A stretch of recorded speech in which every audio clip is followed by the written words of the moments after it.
Cut your employees to the breaking point, or worse, replace them with cold. Good morning, my Teaserking family. How's everybody today? I am very good. So I've got 3 locks going this weekend. One's a 30-unit lock that I love, and the other 2 are lesser locks that I love. This should be a huge weekend. I love like 20 plays today. You're starting to get into the conference championship games. You know, they need it for the win, so you know the team's going to play. And you really have a good understanding. We have some injury updates that we have. Watching a thing on Vegas. The Fountain Blue, for example, they put in blue carpet because they're Fountain Blue. And the problem is blue is the worst color to have at a casino. You want reds and other colors, and they have blue. That shows you how stupid they are.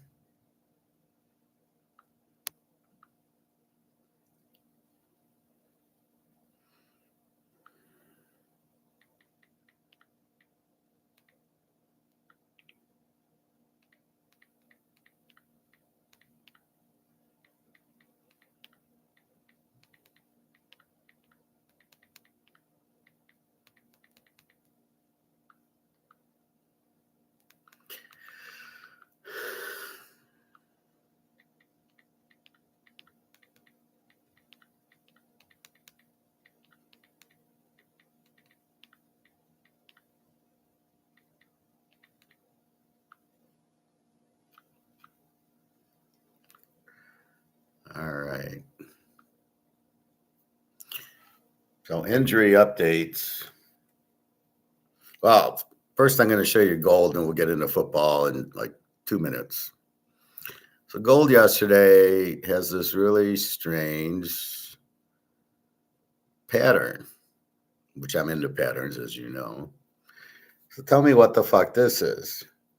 So it goes down from 42 to 40 for no reason. Nobody sold an ounce. But then look what happens. It comes back to 40 to 40.80, and it doesn't move. And then it's just no trading at all. Then a little trade at 5 o'clock, pushed it up to 40.80, and that's it. Now, what is this? Now, this we have to realize and understand what the fuck it is, because why was there no trading from 10 to 4? Oh, but let's look at silver. Yes, this is the silver chart, not the same gold chart. And it's the same thing from 10 o'clock to 2, nothing. This ends at 56. Again, it's 52. It's 5,300 basically, or $53. And it ends at 50, goes down $3. This is bullshit.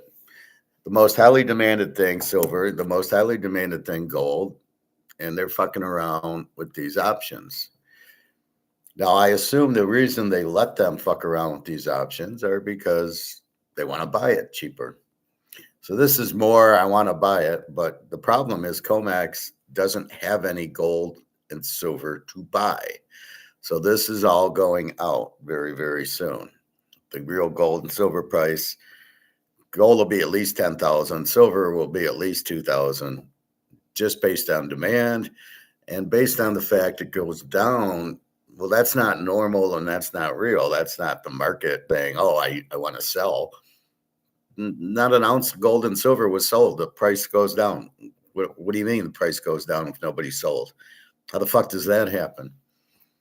So that's what we have. We have total bullshit. Now, it's still basically 41, and the Chinese are buying again. And then silver at 50.62. Well, it's on the north side of 50. It was 53. You know, at 6 o'clock in the morning, it's 53, and you go, oh, okay, here we go. We're going to hit 60 today. So again, it's bullshit. It's typical. You guys think football's fixed. Football's not fixed. this is fixed. I'm just, football is fixed. Baseball's fixed. Basketball's fixed. But this is fixed. There's a big difference. Football, at least they play the game, and Mahomes is out there and he throws a touchdown, and Lamar throws a touchdown. This is just blatant bullshit. Yeah, let's lower gold from 4,200 to 40. Let's go down 200 or $150. But nobody's gonna. It's not based on people selling. People think it's supply and demand. It's got nothing to do with supply and demand. It's got to do with options and price fixing. So these guys need to go away. But the problem is they're in charge. So why would J.P. Morgan arrest J.P. Morgan? He's not going to. That's the problem.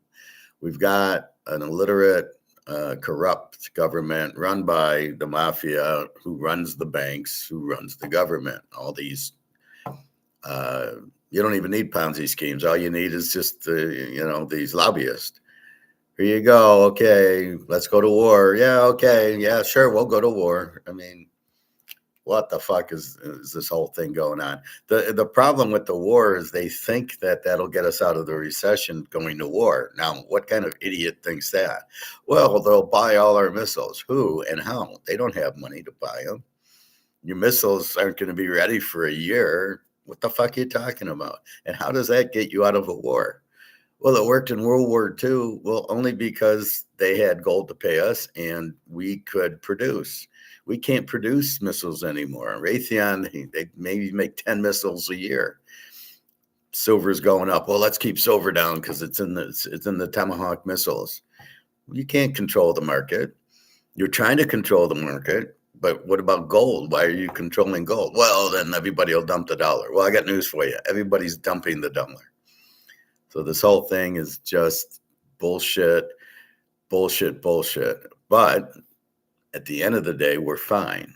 It's going to jump. It's being pushed down, but eventually the problem is these are worldwide.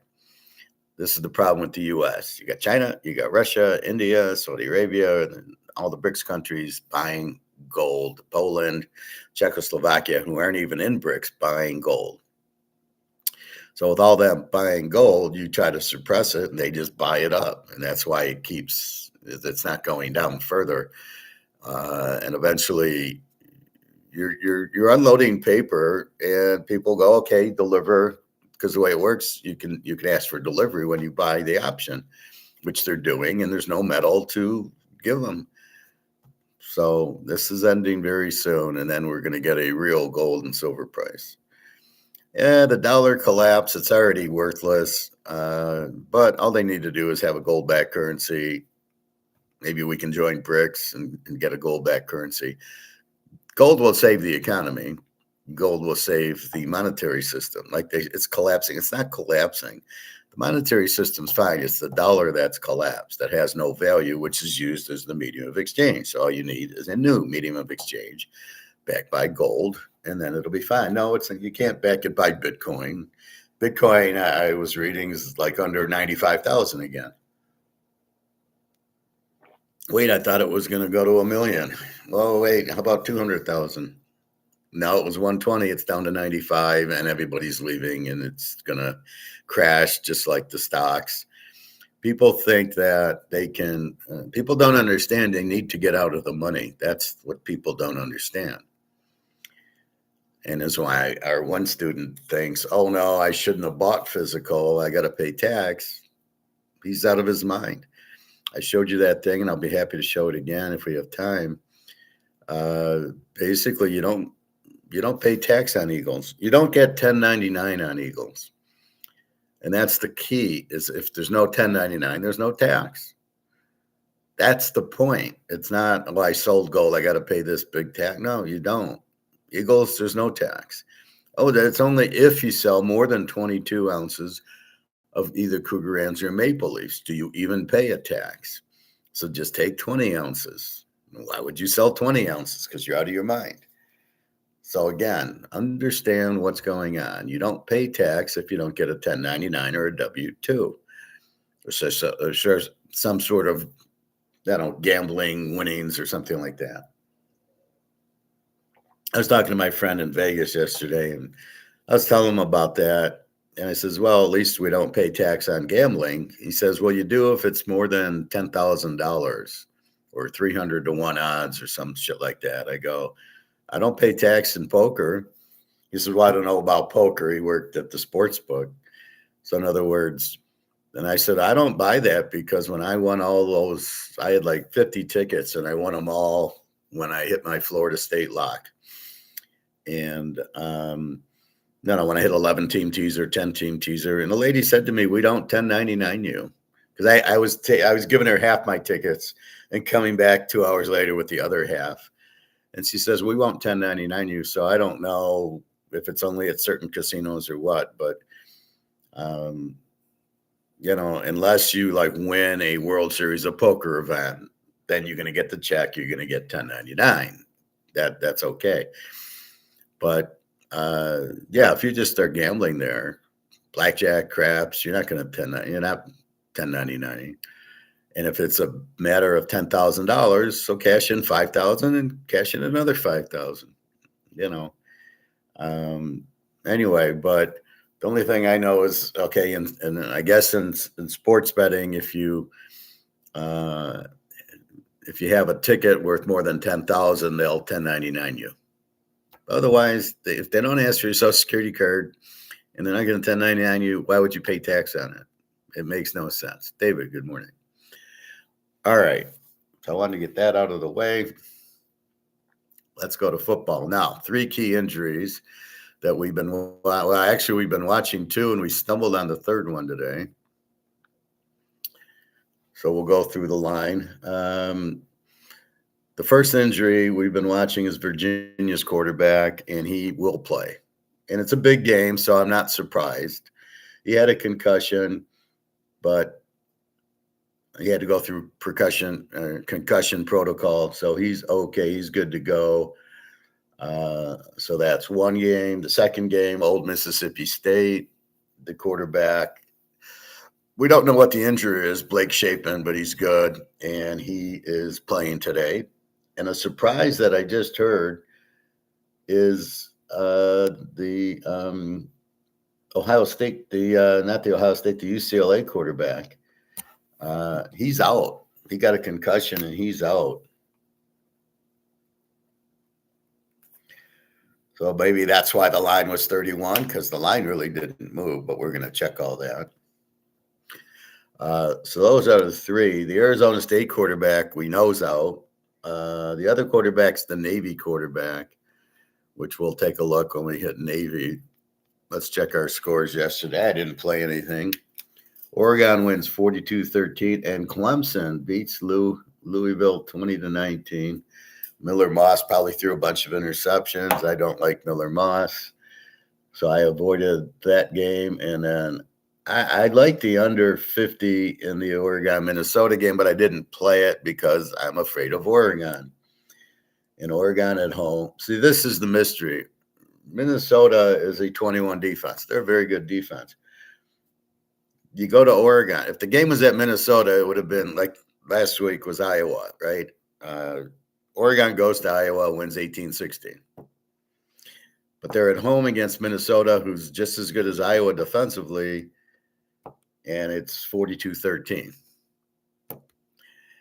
And this is the problem that you have. I don't know if it's the travel. I'm sure that's part of it. But where's the 42 against Iowa? See? But then you got Iowa at Iowa is a different animal. Like today, they're at USC. This will not be an 18-16 game. And you can't figure it out because if the game was at Iowa, Iowa would probably win the game. But because the game's at USC, USC should win the game. So it's very, very difficult to get a rhyme and a reason on these college teams, mostly in the Big Ten, mostly because of this travel, right? So Minnesota travels to Oregon. Oregon's better at home, probably because they don't have to travel. And the quarterback puts up 42 points, and last week he struggled to put up 18. So, again, it's just, let's call it the nature of the beast. But anyway, we get it. We didn't play. That's why I don't like playing any of these bullshit games. At Toledo, the A team won 24-3. Bet against UMass 45-3. Bet against Kent, you lost with Akron. Old D wins 33-0. Have no feel. And Clemson beats Louisville. Clemson's terrible this year. So that takes us to today. So let's look at our lines. Now, this I will refresh now to get the latest lines. I do have a beautiful 30-unit lock going today and two other locks. One I just added based on the news, and I added a couple of games this morning that I was waiting on the quarterbacks. So based on the quarterbacks is based on the play.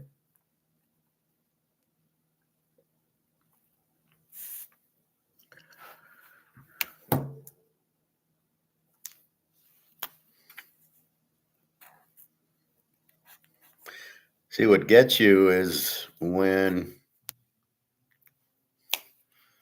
you don't even know the UCLA quarterback's questionable, but you see this 31 total and you go, what the fuck? So anyway, let's go see. So again, USC, Iowa, I don't even think about playing the under in the game. It's 49. I don't know. Well, I think about it, but I'm not going to get that 18-15 game that I got at Iowa with Oregon. It's a whole different thing where the game's at and who has to fly. All right, here we go. Kansas State, 19.5, 50.5, basically no change. Oak State is the Z team.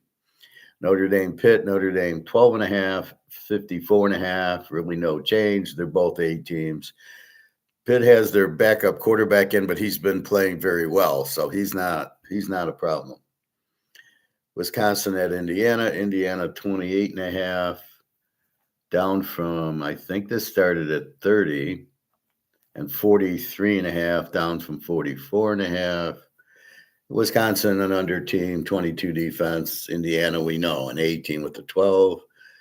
The Air Force goes against UConn. UConn, 7.5,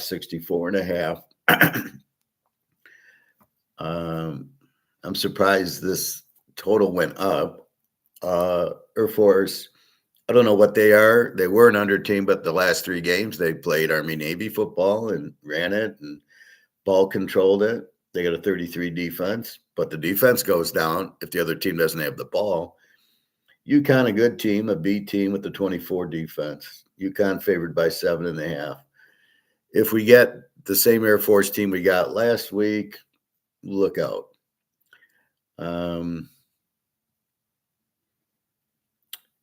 We've got Michigan, 10.5, 41.5, down from 11.5. Their best runner is out. Haynes, he broke his leg or something. 10.5, 41.5 at Wrigley Field. Michigan, a B team, Northwestern and under, both strong defenses. UTSA goes to Charlotte. Charlotte's the Z team. UTSA 16.5, 57.5.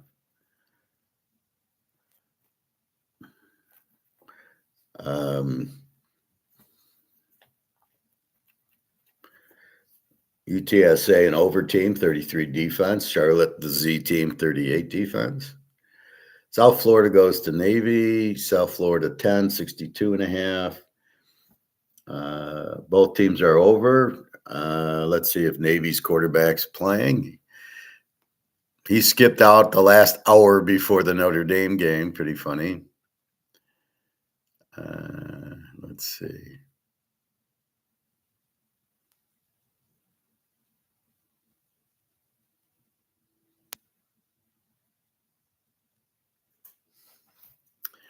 It's not telling us. So the other one, you'd go into the game and they were telling you that the guy's playing or not. Here, how to watch. Well, I think I'll watch it on TV.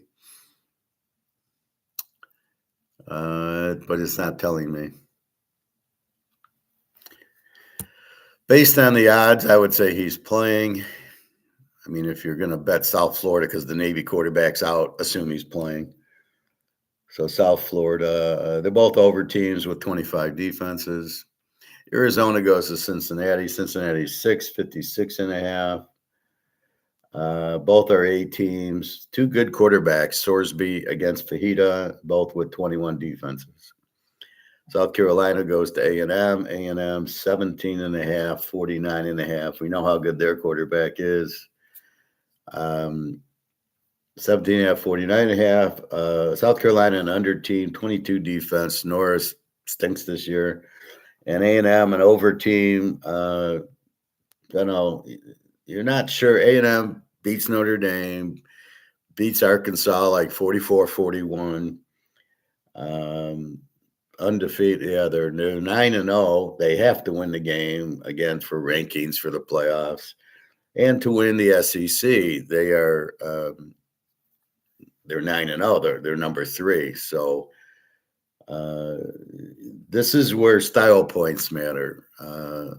They can't win by 10. They'll go down in the polls. So they got to win by like 30. And Reed will be on fire. So good game there. Eastern Michigan, Ball State. Eastern 2.5, 48 and a half. And here you got the other side of the spectrum. The weather here in Detroit's warm, 50 degrees. We'll get to the NFL weather, but as far as that, I'm not picking up any terrible weather, but I know it's out there. I can find a USA map, but it just shows temperature. I can go to NFL and find NFL weather, which we'll walk through, but I'm not aware.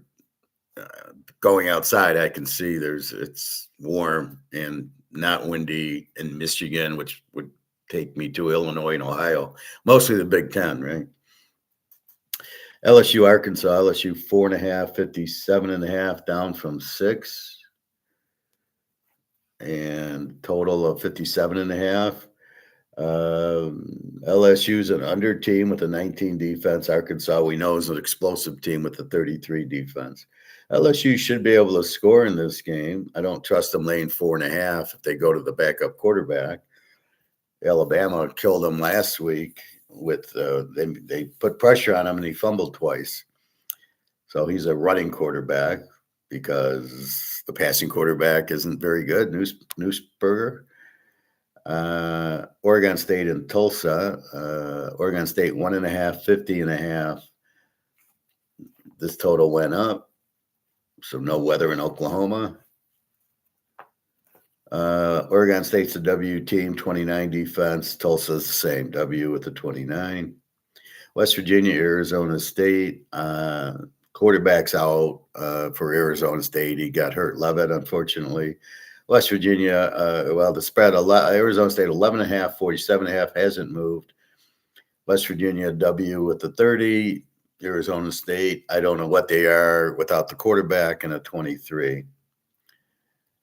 North Texas, UAB. North Texas, 17.5, 69.5. North Texas, an over team with the 24 defense. They're really a strong A team, but they score a ton of points.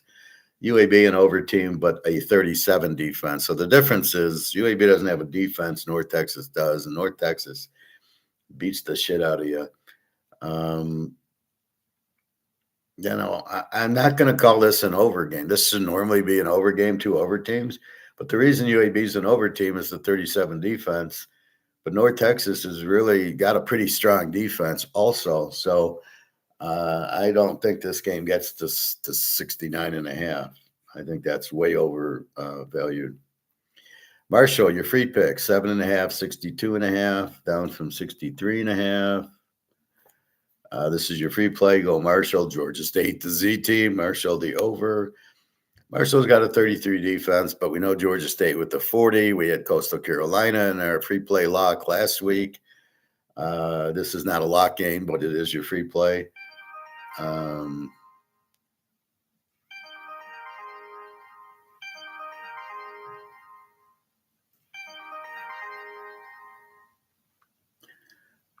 Daria's happy.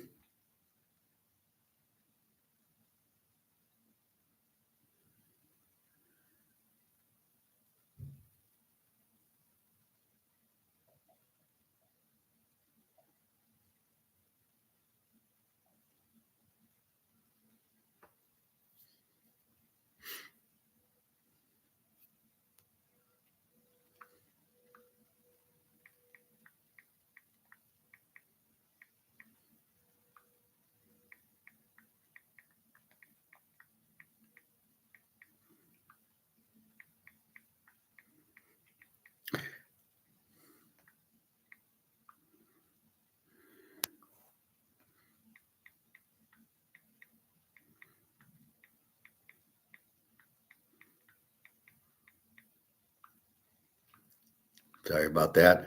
So Marshall, it's just their strong offense. Really, we're betting against Georgia State again. It worked so well last week. Let's redo it. They have a 40 defense. Marshall's going to score on them. And, Coastal Carolina beat them 40-27, and Coastal Carolina's got a 28 defense. Marshall's a little weak defensively. Coastal Carolina or Georgia State's 1-8. Marshall has won some games. And again, it's the spread. If the spread was 14, we might go over in the game, but being 7.5 and all we got to do is win by one makes it a very strong play going against the Z team with an over team. My favorite bet. UTEP and Missouri State. We've got Missouri State 648.5, up from 5.5. The Sharps putting money on Missouri State. I don't know about that. They're both under teams, both with 25 defenses. Colorado State, New Mexico 14.5 and 53.5. The line hasn't moved, which tells me the weather is fine because I'm not seeing a drastic dump in the totals. So let the line give you the information you need. Colorado State's a W with the 28. They're pretty bad this year. The 2-7. New Mexico 6-3. Probably trying to get into win the conference. 14.5, 53.5. South Alabama, Lou Monroe. Lou Monroe, the Z team with the 33 defense. South Alabama and the E team with the 30. South Alabama 4.5, 49.5. Again, nothing moves, so the weather's fine. I don't really. South Alabama doesn't score enough for me to go to the free play or to go to the pick. Texas Tech, what a team they are. They're not number 6. They're number 2. It's Ohio State, Texas Tech, Texas A&M, Indiana, Alabama. I'm not sure Georgia gets in there. Utah's up there, and BYU should be up there. Texas Tech 23.5, 48.5. They're the A team with a 12 defense. UCF, they're an E team with like a 26 defense. They're kind of a weak team. Kind of a weak quarterback. Texas Tech's going to eat them for lunch here. Alabama and Oklahoma. Alabama 645.5. This line hasn't moved. It was 6.5, 6. Oklahoma, their defense is, I'm sorry, they gave up a lot of points to Ole Miss. They gave up a lot of points to Tennessee. They gave up 23 to Arch Manning. That's how bad they are. So they're not what they seem to be. They got Michigan with the new quarterback, and they beat Auburn, I think. They steal signs, but Lane Kiffin told Alabama, so Alabama's ready for that bullshit. They will give counterfeit signs. Revenge game. Alabama lost to Oklahoma, kicked them out of the playoff last year. Roll Tide here. Iowa, USC. USC 6.5, 48.5. The line hasn't moved. Now here's where the complexion of the initial conversation. Iowa, B team with the 13 defense, loses 18-16 to Oregon last week. But now they have to get on a plane and travel to the West Coast and play USC, who's much better at home. They're the 8 team, even though they have a 21 defense. So I just don't feel Iowa can upset on the road as Iowa almost upset Oregon at home. And that's the key to it. And they played a good game with Oregon, but I think they shot their wad. They lost. They played Indiana a good game at home. Well, let's look at Iowa on the road. They're 6-3. They're not 9-0. And let's look at them on the road. If we look at the last 5.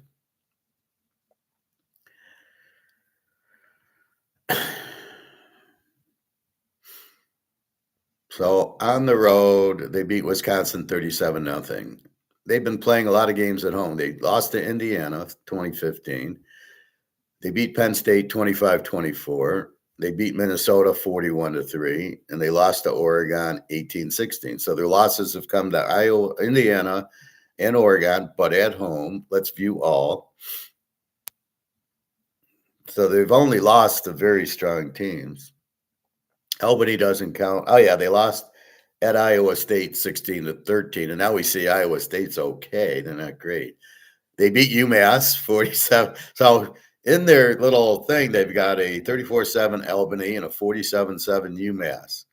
So we take that out, and yeah, they don't score that much. They beat Rutgers on the road 38-28. Lost to Indiana. Beat Wisconsin 37-0, who's not good. Wisconsin, who do they play? I don't know who they play. They play somebody today. We'll get to that. They beat Penn State barely, beating Minnesota 41-3 is a good win, and then losing to Oregon. I take it. I'm going to take this back to the Michigan game. USC goes to Illinois after the big game, and then they lose. I don't remember who USC played before Illinois, but it was a big win. Well, fuck it. We'll take a look at it.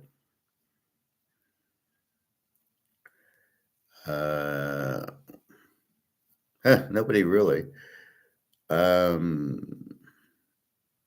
They beat Georgia Southern 59-20. They beat Purdue 33-17 at Purdue. They beat Michigan State 45-31. And then they had the big noon game, so it's 9 a.m. for them, and they lose to Illinois 34-32. It was a good team, but here's the key game in my mind, beating Michigan 31-13. You put up 31 on that defense, you will put up 31 in Iowa. They go lose, so then they got to travel to Notre Dame after the Michigan game, and they're flat, which is what I think I see with Iowa today. They played Oregon tough, and now they got to go to USC, and they cannot play as strong as they played last week. So then USC loses to Notre Dame 34-24. Then they beat Nebraska 21-17, and then they beat Northwestern. Both teams with good defenses. Nebraska, where's Nebraska? Maybe I got to look last week. Nebraska with the 20 defense, and here we got Iowa, which not really a 13 defense because we had a high school team and a UMass team. So let's call it maybe a 16, but it's very similar to Nebraska's, and USC went on the road to win that, and then they beat Northwestern, and Northwestern got Michigan. They got a 19 defense, and they put up 38. So I'm not really worried about USC against these strong defenses.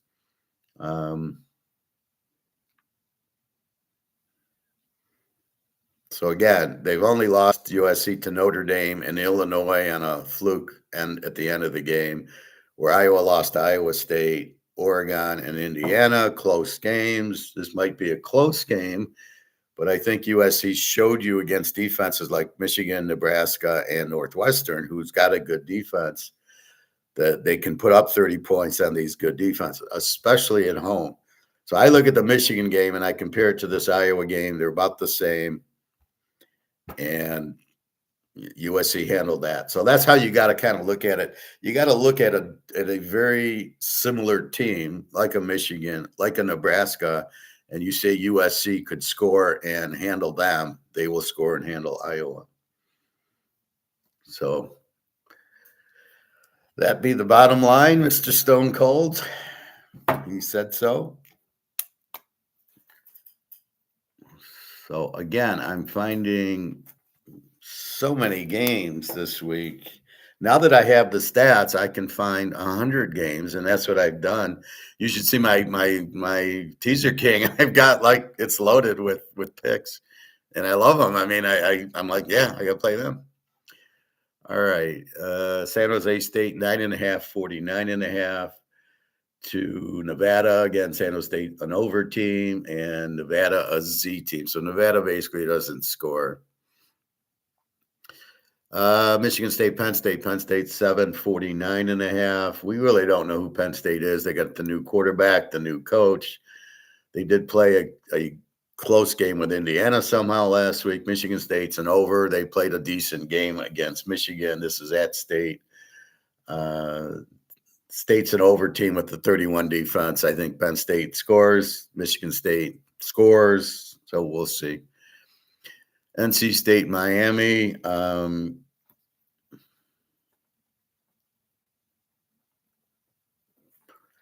We got Miami 15.5, 55.5. Line hasn't moved, so the weather's fine. NC State an over team with a 30 defense. Miami an 18 with a 15. NC State should be able to score on this team. I don't know that Miami's defense is all that.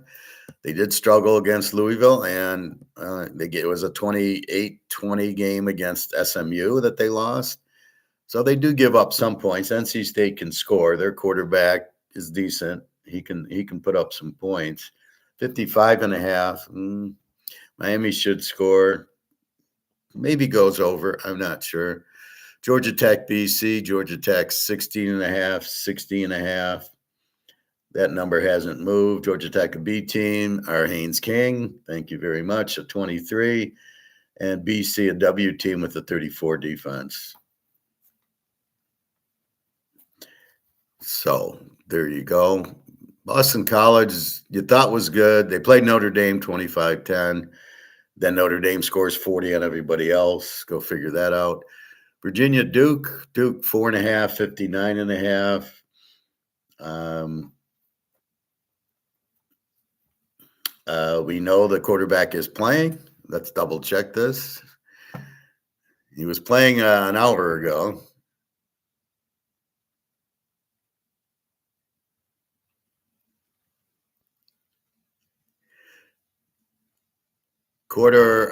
Chandler Morris upgraded on injury report before Duke tilt, and it was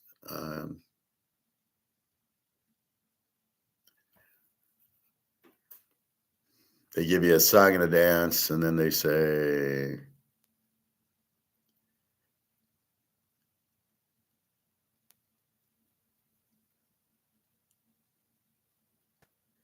he's probable on the latest ability report before tomorrow's game again. So yesterday he was probable. It looks like he's playing. Again, they sing and dance around. Is Chandler Morris playing today? On another one, they can't just say yes, right? They got to explain like, oh, he was born in in Chicago or something. Just get to the fucking point.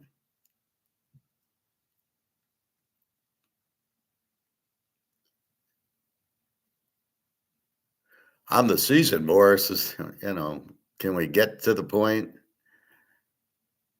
Chandler Morris is listed as probable to play on Saturday for Virginia.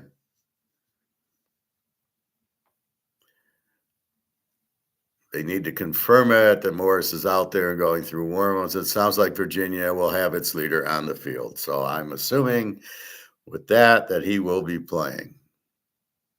And that makes me a very happy man. This is the perfect game here. So it sounds like, yes, the line was 58.5, went to 59.5. That's a good sign. And it's a good sign there's no weather.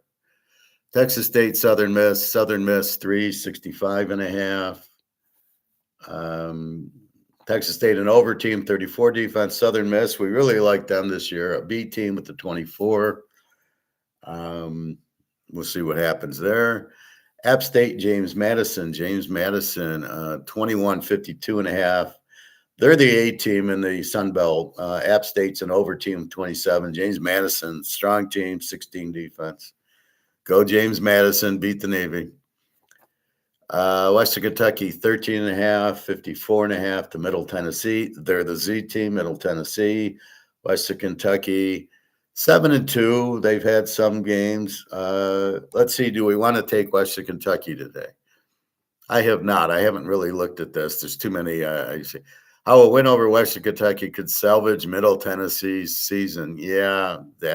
What kind of bullshit is that? Western Kentucky scores 30, Middle Tennessee 20, and Middle Tennessee gives up 32 a game, Western Kentucky 22. So this should be a dominant Western Kentucky. Western Kentucky beat New Mexico State, who's a Z team, 35-16. LTech 28-27. Florida International, they lost 25-6. They beat Delaware. They beat Missouri State. But what I'm seeing is they're winning by 5. They're winning by 3. They're winning by 1. They're not really dominating. And then I look at Middle Tennessee. They lost by 8 to Kennesaw State. They lost to Missouri State by 2, Delaware by 3, Jacksonville State by 3, and Florida International pounded them. So who's this Florida International? They look pretty good. Don't confuse them with Florida Atlantic. So I see Western Kentucky winning a bunch of close games, and I see Middle Tennessee State losing a bunch of close games, except for this Florida International. So I'm staying away because Western Kentucky doesn't win by a lot, and Middle Tennessee doesn't lose by a lot, even though they're 1-8. Even though we have them as a Z team, it's probably skewed by the earlier games that they played Alabama or something and lost 72-0. So really, they probably aren't a Z team based on the scores I just looked at. They're not a Z team. So again, this is where last 5 saves us, and we say no, thank you. Maryland goes to Illinois. Illinois 15.5, 51.5. Line it moved yesterday, but hasn't moved now. Maryland an E team 23. Illinois, we know is very good. Over team 25 defense, beat USC. Pretty good defense. They're pretty good at home. Florida Atlantic, Tulane 17.5, 62.5, hasn't moved. They're both over teams. 34 defensive Florida Atlantic, 26 for Tulane, based on the whole year, but it's probably a little bit different.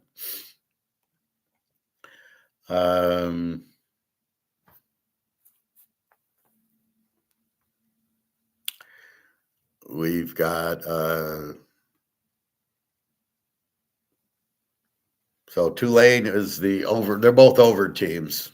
63. Memphis East Car. This is a great game. Both are 8 teams. East Car's 358.5. Line hasn't really moved. Memphis 21 defense. East Car 17 defense. This is probably a tease the dog game. I think Memphis is a live dog here. East Carolina is a very good team. I don't know if it goes over with these defenses. I'd be scared to go over with the game. So it's probably a dog game, but I didn't play it. I didn't touch it. New Mexico State goes to Tennessee. Tennessee's up to 40 from 39. Total of 60.5, 61. I mean, it's a mismatch. New Mexico State, an under team with a 25 defense. So they don't score. Tennessee, an over team with a 31. Tennessee, 6-3, has to win. They're at home. They're going to kill them. They're going to kill them. They're going to kill them. They're going to kill them. But you got to lay 40. And in this type of game, it's always what happens in the fourth quarter when they're up 40 points and they pull their starters, and then you're going, oh, I hope we just get one more touchdown, right? So Tennessee's they'll be in the 50s. I don't think New Mexico State has anything. New Mexico State, they're pretty bad.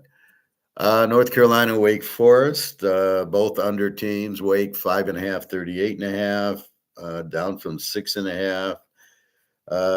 They're both under teams with 20 defenses. Enough said. Liberty against Florida International. Oh, here's our Florida International. Does this make sense? Liberty's 2.5,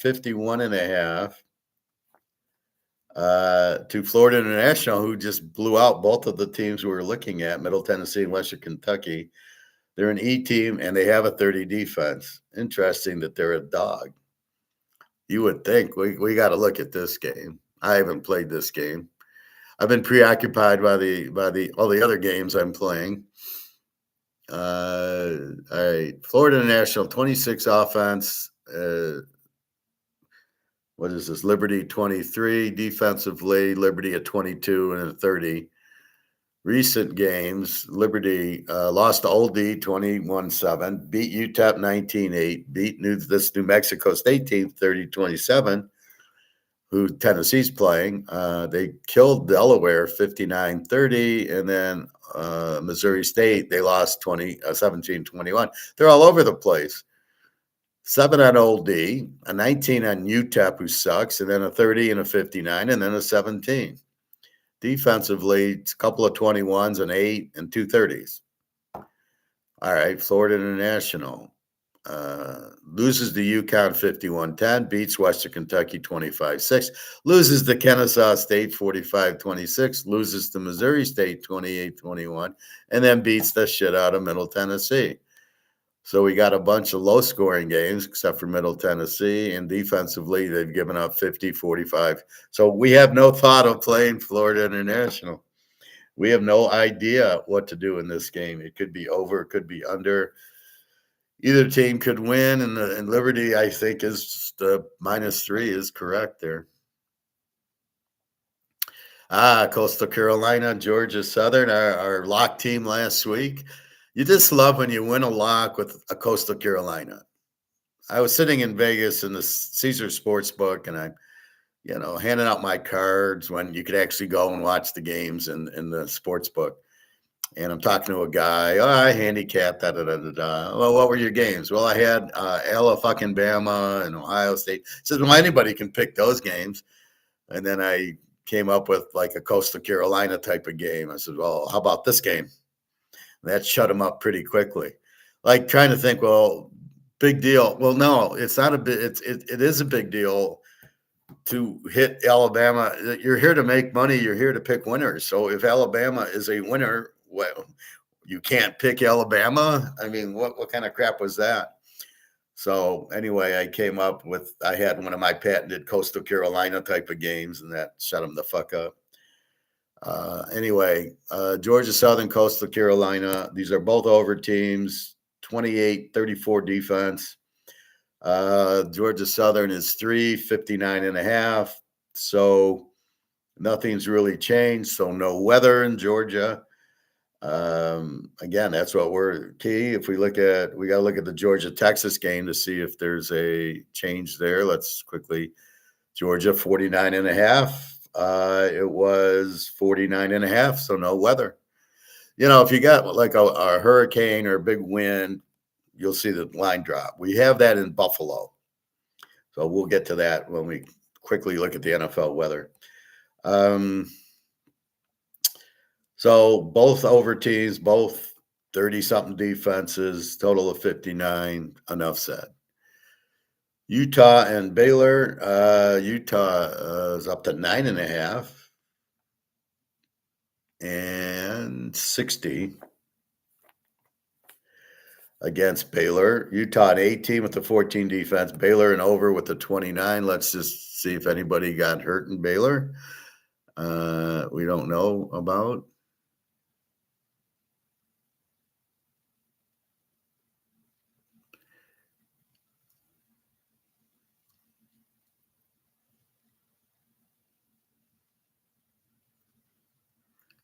No, it doesn't say anything. And we love Robertson. We love Dampier too. Utah, the 18 with the 14 defense. Baylor, the over team with the 29 defense. And Robertson, the best quarterback. I'd say it's him. It's Daggio. It's the Texas A&M quarterback. I'll even go with the Texas Tech quarterback, Morton, who looks really good. Those are your top. Haynes King's more of a runner, or I'd put him in the list. He's a winner, though. You're going to win with him. He's a better runner because he can throw, but he runs, but he's a smart runner. Not like Jalen Hurts and Lamar who can't throw. Kings can throw the ball. So I don't know why Utah went up to 9.5, but the total 59 went up to 60. Baylor at home, an over team, and I notice Utah scores a lot. So this is an 8 team that scores 40 a game. They do give up 14. They played BYU 24-21. They lost, and Texas Tech, the quarterback, got injured. Otherwise, they kill everybody. So, I'd look for. I don't know. Baylor might give him a game here, but I think Utah wins it. Florida and Old Mississippi. Old Miss 11.5, 53.5. Nothing's changed. Florida an under team 22. Old Miss an A with the 19. Look for Old Miss. Purdue, Washington 14.5, down from 16 and 54 down to 50.5. Oh no, 51 down to 50.5. Purdue an even team with the 27, Washington an 18 with the 20. Lost to Wisconsin last week. Let's quickly look. Has somebody got hurt? Anytime you see the line move, there's a reason. And to bet against Washington at home, we got to understand that.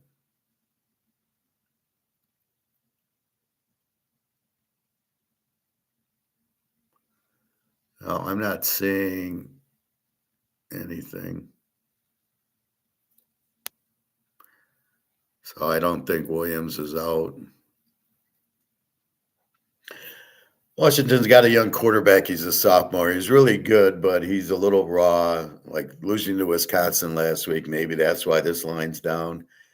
It's hard. Purdue going to the coast. They played USC and Notre Dame and Ohio State, so they're seasoned for this. But I don't know. Washington at home, I don't want to bet against them. Utah State, Vegas. Both teams are in over. Vegas 6-67.5. This was 71. I don't know why it went down to 67.5, but the line is 6. So I don't know, but they're both over teams with 30 defenses. Delaware goes to Sam Houston. Delaware, the over team. Sam Houston, the Z team. Delaware 10.5 and 56.5. Nothing's changed there. Texas, Georgia. Georgia 5.5, down from 6.5. People betting on Arch Manning, and 49.5. So the weather's fine. This should be a good game. Georgia. I think this goes. I think there's points in this game. UCLA, Ohio State. Now, good new news. The volleyball player's out. He had a concussion. I don't know who their backup is. I'm sure he's not that good if they're going with the volleyball player.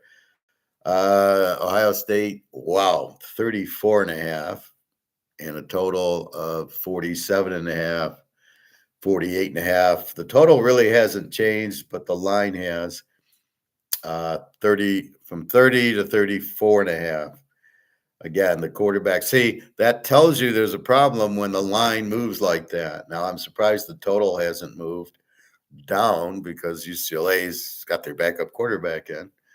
But Ohio State, I don't know. It's a big number. UCLA, they got a good offensive coordinator now. I don't know. I don't see them scoring a lot, but they should have a decent defense. So we'll see what happens. UCLA is gonna pound them, but it's 34 points. That's such a big number.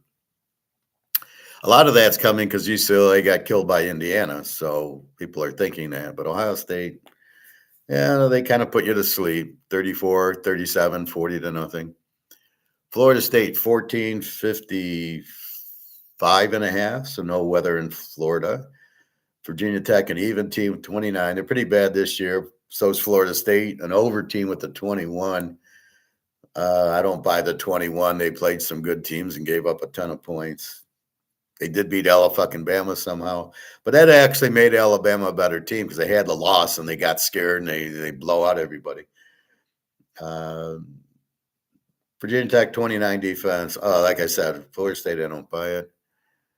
Mississippi State, Missouri 751.5. This line hasn't moved, so they must have anticipated the old Mississippi State quarterback playing. Blake Shapen from Baylor, very good quarterback. Missouri's lost their quarterback. They had him as doubtful. The guy broke his ankle or it's dislocated. I don't know the difference. He ain't playing. He's in a boot. He's listed as doubtful, but I don't know why.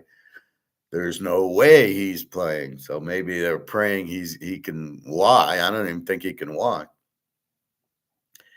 I probably assume he had surgery if he dislocated his foot. It was against Vanderbilt, and the defensive lineman just grabbed his foot and he got pushed back and the foot stayed. I broke my ankle that way, and you ain't playing football this soon. So Missouri 751.5. Mississippi State played Texas very well. They played Georgia decently. But Shapen got hurt in the game. That's what happened.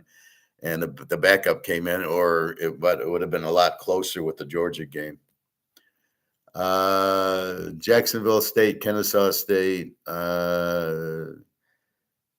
Kennesaw State 3 and 55.5. Kennesaw State, an E team with the 21. Pretty good, even though they're a Division II that moved up, and Jacksonville State, the same thing. So those teams, they all go to Conference USA, and you have no fucking idea who they are. They play a harder schedule. Jacksonville State's an over team with the 26. I wouldn't touch them with the 10-foot pole. Anybody that tells me they bet Conference USA games have got to be out of their minds. Tech, Washington State, 8.5, 43.5. The spread went up from 7.5. Tech, a B team, they're not bad, a 19 defense. Washington State, an under team with a 23. They're not very good this year. Let's move to my other favorite team, BYU. BYU 3, 50.5. No weather problems in Utah. TCU, they're not as explosive as they normally are. Baylor's more explosive. BYU, a B team, 24 defense. BYU, an A team, 18. Now they lost. They got killed by Texas Tech last week. Look for them to be pretty upset.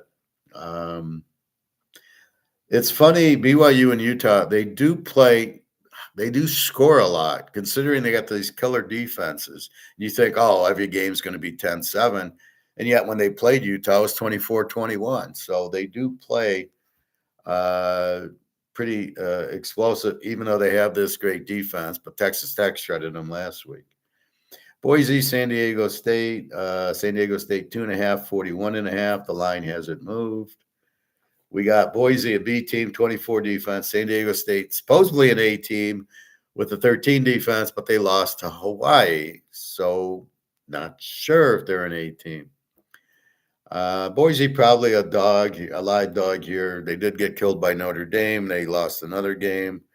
They're not the same. Boise, they're 6-3. So you've got to forget the name and just say this is a 6-3 team, so they're okay, but not a live dog here. In our last game, Wyoming, Fresno State. Wyoming, always an under team, 20 defense. Fresno State, the E team with the 21. Fresno State went from 4 to 3. And total 40.5 hasn't changed. So I'm not seeing any weather. I haven't seen too much total change. There is in the NFL with Buffalo. Your free play, Marshall, playing the Z team, Georgia State. 1 lock, 2 lock, 3 lock. 3 locks in college, 3 locks in pros.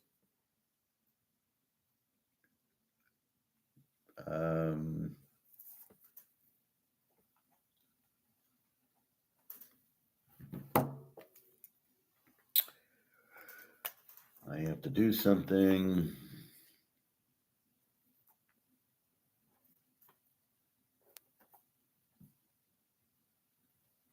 Okay. So I got 3 locks. I got 6 teams. So you can play a 6-team teaser with the 3 locks. They're different teams. Now, one game I adjusted. I had locked Buffalo, Tampa. I had locked it over. And then I had to take off the lock. So I apologize for that. Based on the NFL weather. So when we look at the NFL weather, I thought about it going, yeah, I better check the weather. So Washington plays Miami. So let's go through the NFL weather. Washington at Miami is apparently in a dome in Spain. I didn't know they had domes in Spain. Must be their soccer stadium. Carolina, Atlanta is in Atlanta in a dome. We don't care about weather. Now, Tampa, Buffalo. I had to unlock it, but I locked it. I put another team in the lock. I still played Buffalo because I've committed to it, but I don't want anybody buying and then locking it because it's 35 degrees, definite snow showers, 17-mile-an-hour winds out of the northwest. And when I look at the forecast, snow showers likely, mostly cloudy with a low around 25, northwest winds 13 to 17 mile an hour with gusts as high as 30. And again, you're off the lake. Chance of snow 70%, new snow 1 to 2 inches. So when I read that, we're taking the over in the game, I can't lock it. I mean, I have to take the lock off but I'm keeping it. So I moved them into a different teaser. They're still there. So if you bet them, but they're lower because of snow. Now, does that mean the game won't still go over? Well, the line had dropped from 48 to 47, the total. So it's a 41. It's 21-20. Buffalo's used to it. They'll score a lot. Baker should score a lot. This game probably still goes over. The 35 degrees is not a problem. It's the wind. And I don't know how much the wind's a factor. Josh Allen can run. Baker, I'm sure they throw it hard enough that the wind won't really be a bother. And actually, the snow helps the offense because they know where they're going and the defense doesn't. But I just wanted to FYI you. So I changed the lock on that game. Houston, Tennessee, 63 with a chance of showers. Okay. Chicago Minis in a dome. Green Bay, the Giants, 45, 16-mile-an-hour winds. Weather shouldn't be an issue. It's cloudy, but 45, some winds. But again, it's a big stadium. You wonder how much the wind really gets to where they're throwing the ball. Pitt, Cincinnati, again, 45, 20-mile-an-hour winds. But they're really, mostly cloudy with low around 32, west wind around 14 with gusts up to 25. 14 won't really bother them here. They'll just keep throwing the Chase and DK Metcalf. So again, I don't think this is a bother, but you got to be careful of the wind. That does make games go under because it's hard to throw, but I think they'll be okay here. And again, the stadium shields a lot of the wind, so I'm not sure how much wind gust gets into the stadium down to where they're playing. San Diego goes to Jacksonville, 78, 13-mile-an-hour winds. Seattle goes to the Rams in a dome. San Francisco goes to Arizona in a dome. Baltimore goes to Cleveland, 43, 25-mile-an-hour winds. Mostly cloudy with a low around 35. Northwest winds 20 to 25 with gusts as high as 39. So you will get some gusts.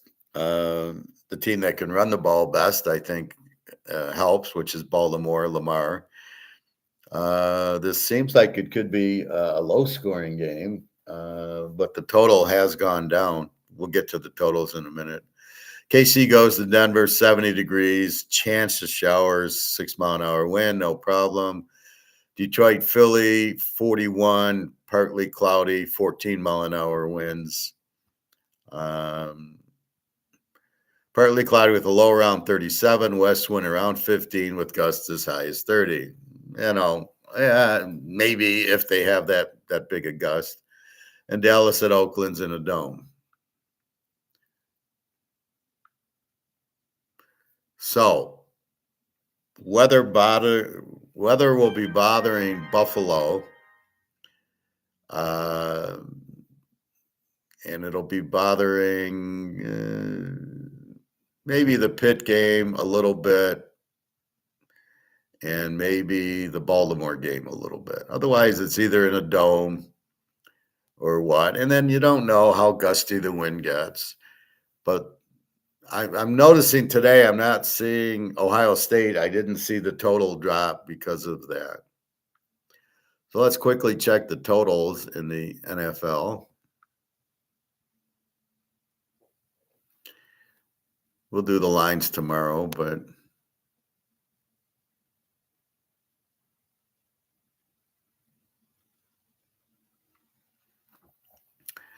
so Washington 2.5 or Miami 2.5, 47.5 in Spain.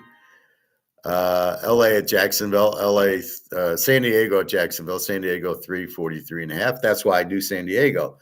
Because if I say LA, you go, well, is it the Rams or the Chargers? If I say San Diego, we all know it's the Chargers. So I keep it simple, stupid. Cincinnati, Pitt 5.5, 49. So they're not looking at the win. This line hasn't moved. Green Bay at the Giants. Green Bay 7, 42.5. That hasn't moved. Chicago, Minnesota. Well, that doesn't. Minnesota 2.5, 48.5. They're indoors. Houston 6-37. I think that was 37. Might have been 39. And again, you got Mills against Ward, two minor league quarterbacks. Tampa, Buffalo. Now, here's the surprise. Buffalo is 5.5, 47. This line hasn't moved. Now, you got this strong win, which should make it a lower scoring game. So that's why I left Buffalo to play. It's just not the lock. 41, again, 21-20. The Baker and Allen will put up more than, it's not a lot of snow. It's an inch of snow. So it's just a little bit of wind. And again, how much does it get in the stadium? But Buffalo plays very well at home. Tampa, I think now it's a big game for them. I don't think they'd be bothered by the weather like they used to be in the 90s. Atlanta 3.5, 41.5 in a dome. The Niners 3, 48.5 in a dome. Brock Purdy's back. Kittle, McCafferty. In Arizona, will still be going with Brissett. Seattle, LA, the game of the day. LA 3, 48.5 in a dome. KC, Denver, the game of the day, part 2. KC 3.5, 45, and that actually went up from 44.5. So I guess they're not too worried about a little chance of rain. It'll be warm. Baltimore and Cleveland, 7.5, 39. Well, it was 40, so it's just gone down 1 point. Nothing too bad. Detroit, Philly, the other game of the day. Philly 2.5, 46.5. Nothing changed. And Dallas at Oakland in a dome. Dallas 3.5, 50. Nothing's changed. So really, very little change. A little tiny change in Baltimore, Cleveland down to 39, and a tiny change. Tampa, Buffalo didn't even change. I was expecting 42, 43. So that tells me they're not expecting, this huge wind and this to be affected. So maybe I should leave the lock on Buffalo, Tampa over, but right now I haven't. So that's your second free play. Your Tampa, Buffalo over with the Baltimore -1.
All right. So we'll talk pros more tomorrow.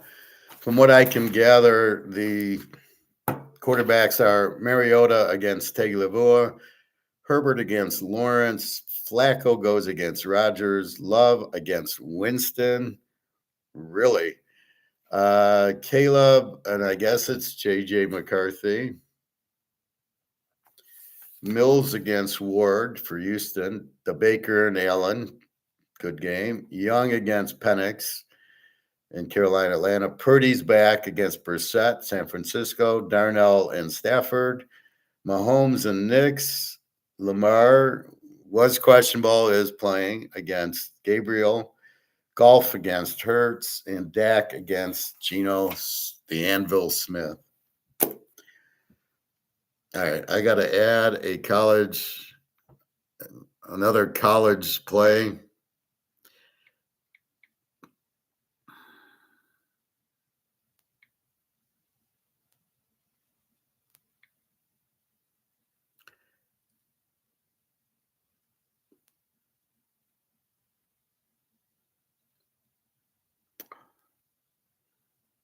And there's so many to choose from. I'm really having a hard time differentiating it.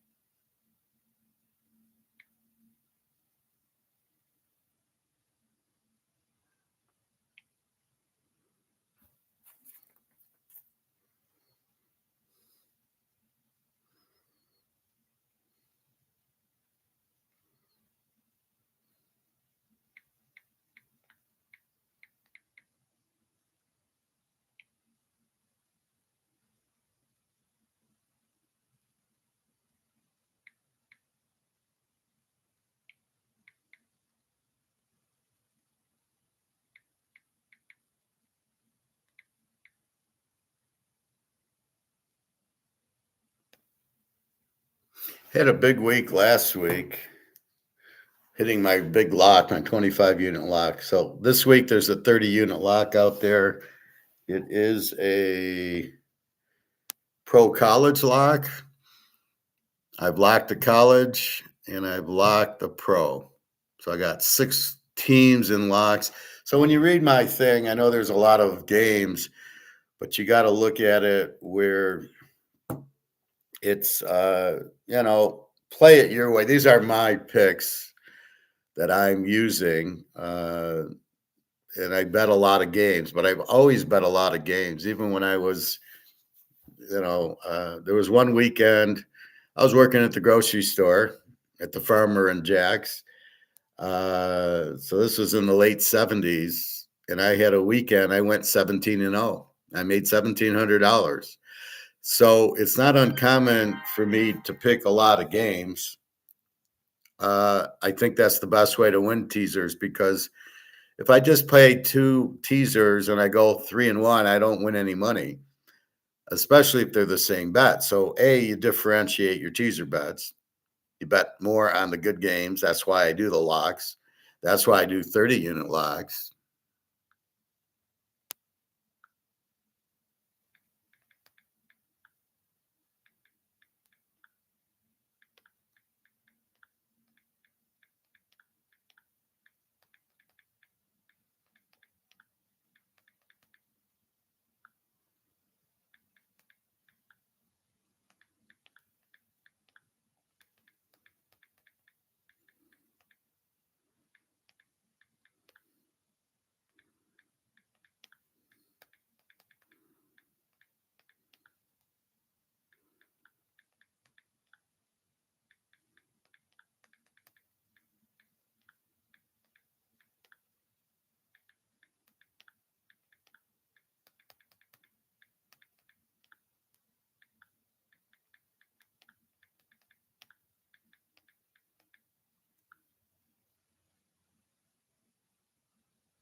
Sorry, just a second.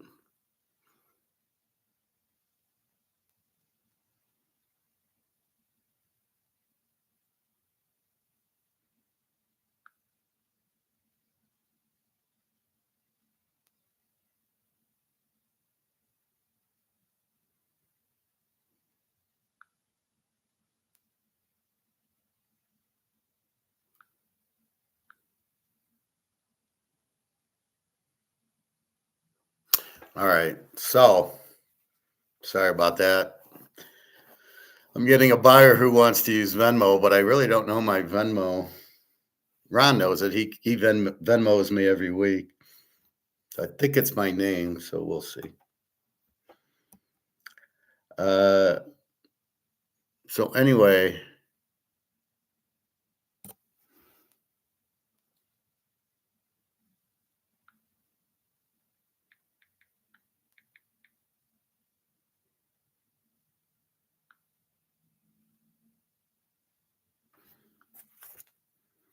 just a second.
All right, sorry about that. So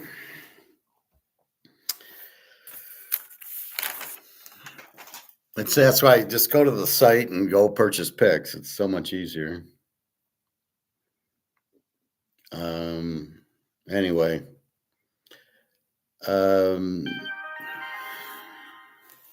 let's see.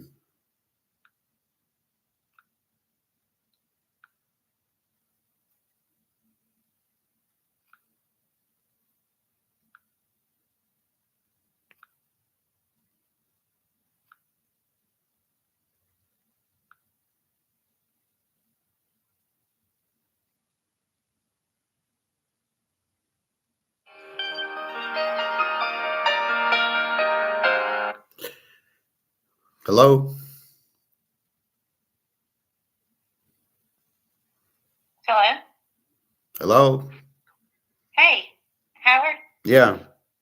Hey, this is Ashley. He asked me to call you. Do you mind? No, not at all. Okay, he asked me what your picks were.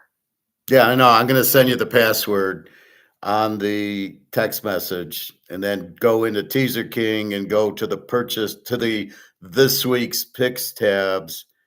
And then you'll get the pick. You'll go use the password and you'll see all the picks. Oh, okay, so you don't have to sit here and tell me. Okay. Yeah. All right. All right, I'll send you the password now. I got your Venmo, so we're all set. All right, thank you. Okay, sure. Bye-bye. Sorry about this, but business is business.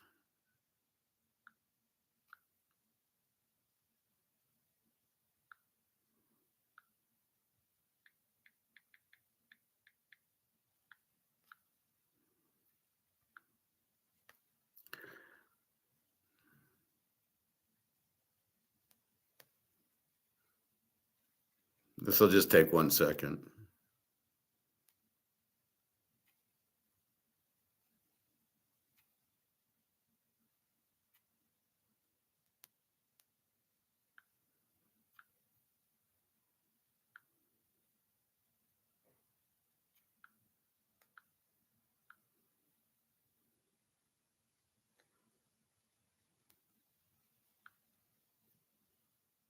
Okay.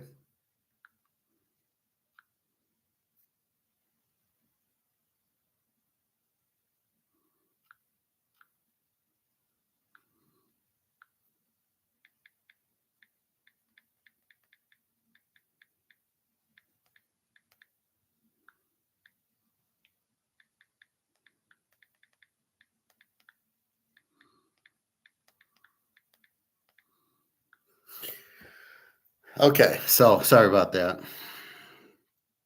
So that's what we're looking for. You got to keep an eye on the weather. You got to keep an eye on the injuries. So again, the Virginia quarterback is playing. He's very good. The backup's not, so that was critical. He had a concussion, so he's okay. We've got the UCLA quarterback is out. We've got the old Mississippi State quarterback is playing, from what I can tell. The Arizona State quarterback is out. The Navy quarterback, let's do a quick check and see what's going on with the Navy quarterback.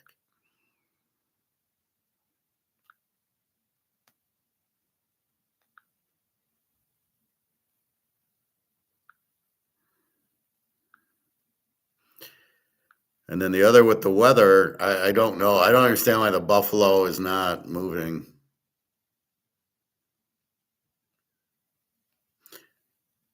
So a lot of times I go to covers.com, but they don't seem to be adjusting it. Is Navy QB playing today? No, Navy starting quarterback is likely out for today's game against South Florida. Holy shit. Okay, so he's out.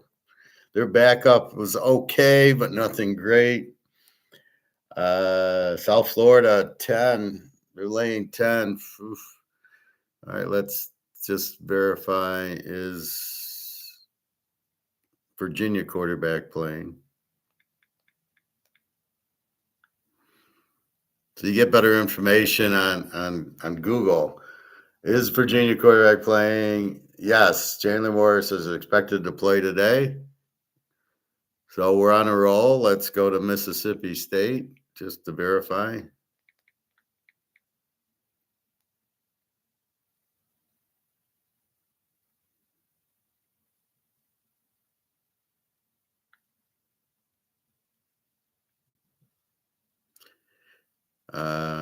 Who's the starting quarterback for LSU today? Garrett Nussmeyer is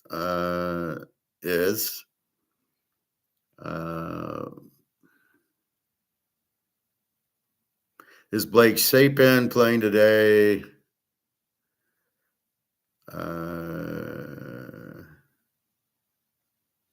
Appears that he will be available. So there you go. The backup wasn't too bad. So this is probably the best. Like, just go into Google and go boom, and you get your answers. Arizona State we know is out. UCLA we know is out with the concussion, and obviously the line movement. So keep an eye on the line movement. Now you're getting into, they're playing for the playoffs, this Big 10, 12 team playoff to win their conference, the Sun Belts and the Conference USAs and the AACs. So the thing you always ask is the team ready? Are they going to play? And you're getting that answer of yes, sure they are. They're making the play, and that's what you have. So certainly there's more motivation. Like, Buffalo didn't try against Miami last week, so we're going to see. Morning, Alex. Yeah, I do have a 30-unit lock. I have 3 locks in total. One's a 30-unit lock. So I do have that if you're interested. And I got a ton of plays. I mean, I must have 15 plays going. I love the college and the pros. We got some good games, but the college I really love this week. We've got Virginia quarterback playing, Mississippi State quarterback playing, UCLA quarterback out, Arizona State quarterback's out, and Navy quarterback is out. So interesting. It's funny, an hour before the Notre Dame game, he doesn't play, and it must have been a serious injury, which makes you wonder why he waited an hour before when here he gets, he's not playing the next week. And this South Florida game, like I say, that's a big conference game to win the AAC. So you've got teams playing who need the games. You got Georgia and Texas and Oklahoma, Alabama. You've got Baylor, TCU, although Texas Tech looks like they're the main ones. Let me just verify this.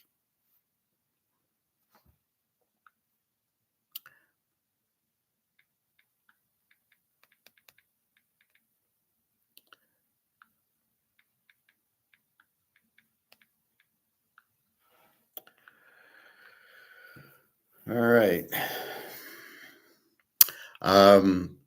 So that's what we have. The late games, I think Georgia, Texas, Oklahoma, UCLA, Ohio State late. The Mississippi State, Missouri game's late. TCU, BYU game is late. Coastal Carolina, I think, is a later game. Florida and Mississippi's a later game. So they seem to have a lot at noon and then a big chunk at 3:30 and then 7:30. It's all programmed.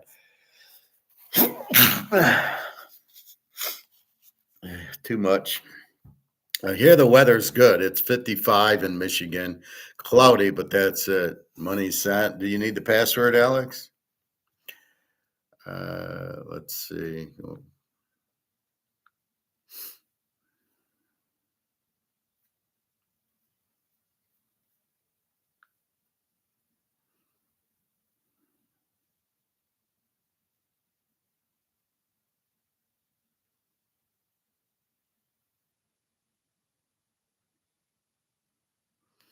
Yeah, so you should have the password.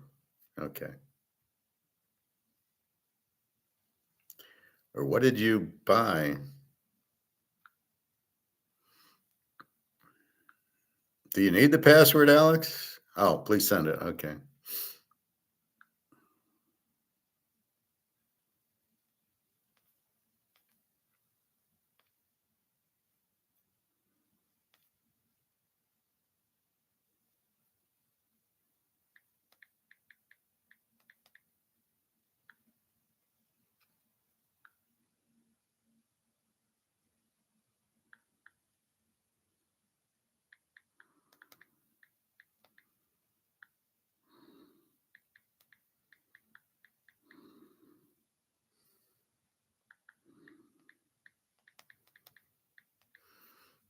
Okay, email is sent. I believe I sent it to you. No, I sent it to PayPal. My mistake. Let me send it to you.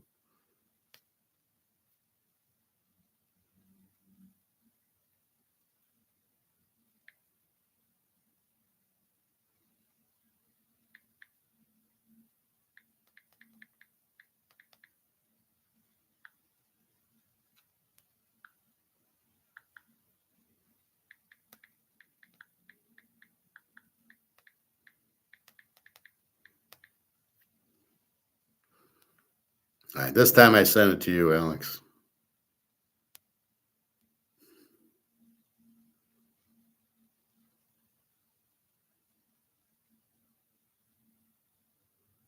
Let me make sure it's sent.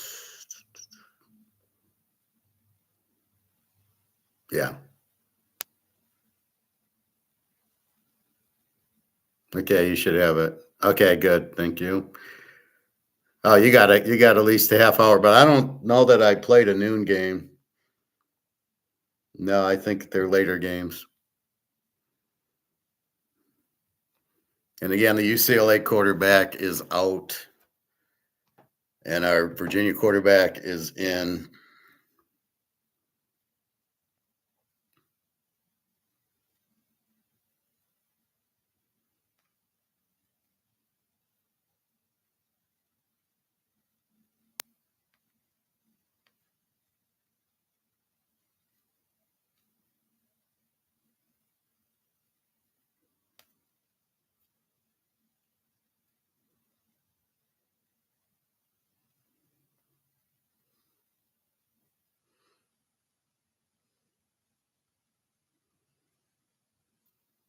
Okay. So anyway, that's what we're looking at. So you got to keep your eye on the Buffalo weather, Baltimore and Cleveland. So Cleveland, Buffalo, we're always watching the weather. Now it's in November and not too bad. The line hasn't really moved, so it must not be too bad in Buffalo and Cleveland. Should be a good game with Tampa. Again, we looked at the quarterbacks. And I guess we could just quickly review the lines of the bigger games today.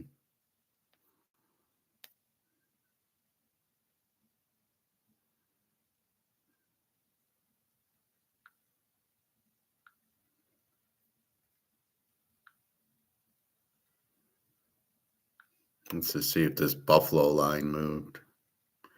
46.5, Buffalo, Baltimore.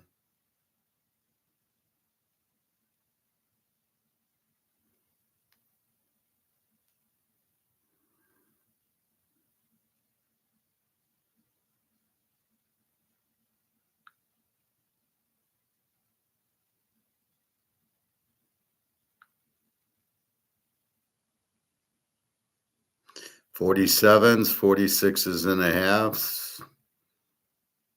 Yep, so I'm not seeing anything out of the ordinary. So let's look at college real quickly.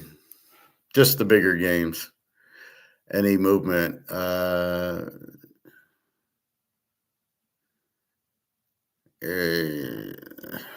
Cincinnati 5.5, 56.5.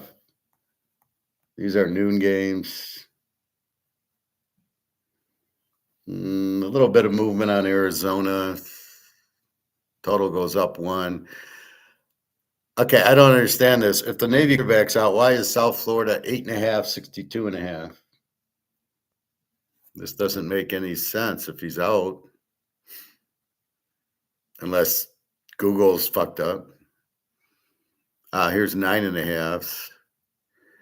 Okay, for some reason, DraftKings 8.5. Everybody else is 9.5. Okay, good. So yeah, they're 9.5. South Florida, if you're interested. Indiana 28.5, 43.5 to Wisconsin. I looked for Wisconsin not to score any points, but we'll see what Indiana does. The Pitt Notre Dame game, Notre Dame 13.5, 54.5. Total stayed. Notre Dame went from 12.5 to 13.5. Okay. Well, let's see. That's probably the same bullshit. 13s, 13.5, 12.5. Yeah. So you got to be careful here because who knows what they use. A&M 16.5, 49.5 to South Carolina. 16.5. That's about where it was. Michigan 10, 41.5.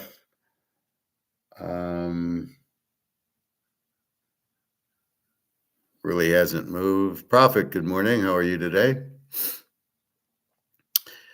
LSU against Arkansas, 4.5, 57.5. It looks like Newsmeyer is the quarterback. I thought the other guy he came in the Alabama game.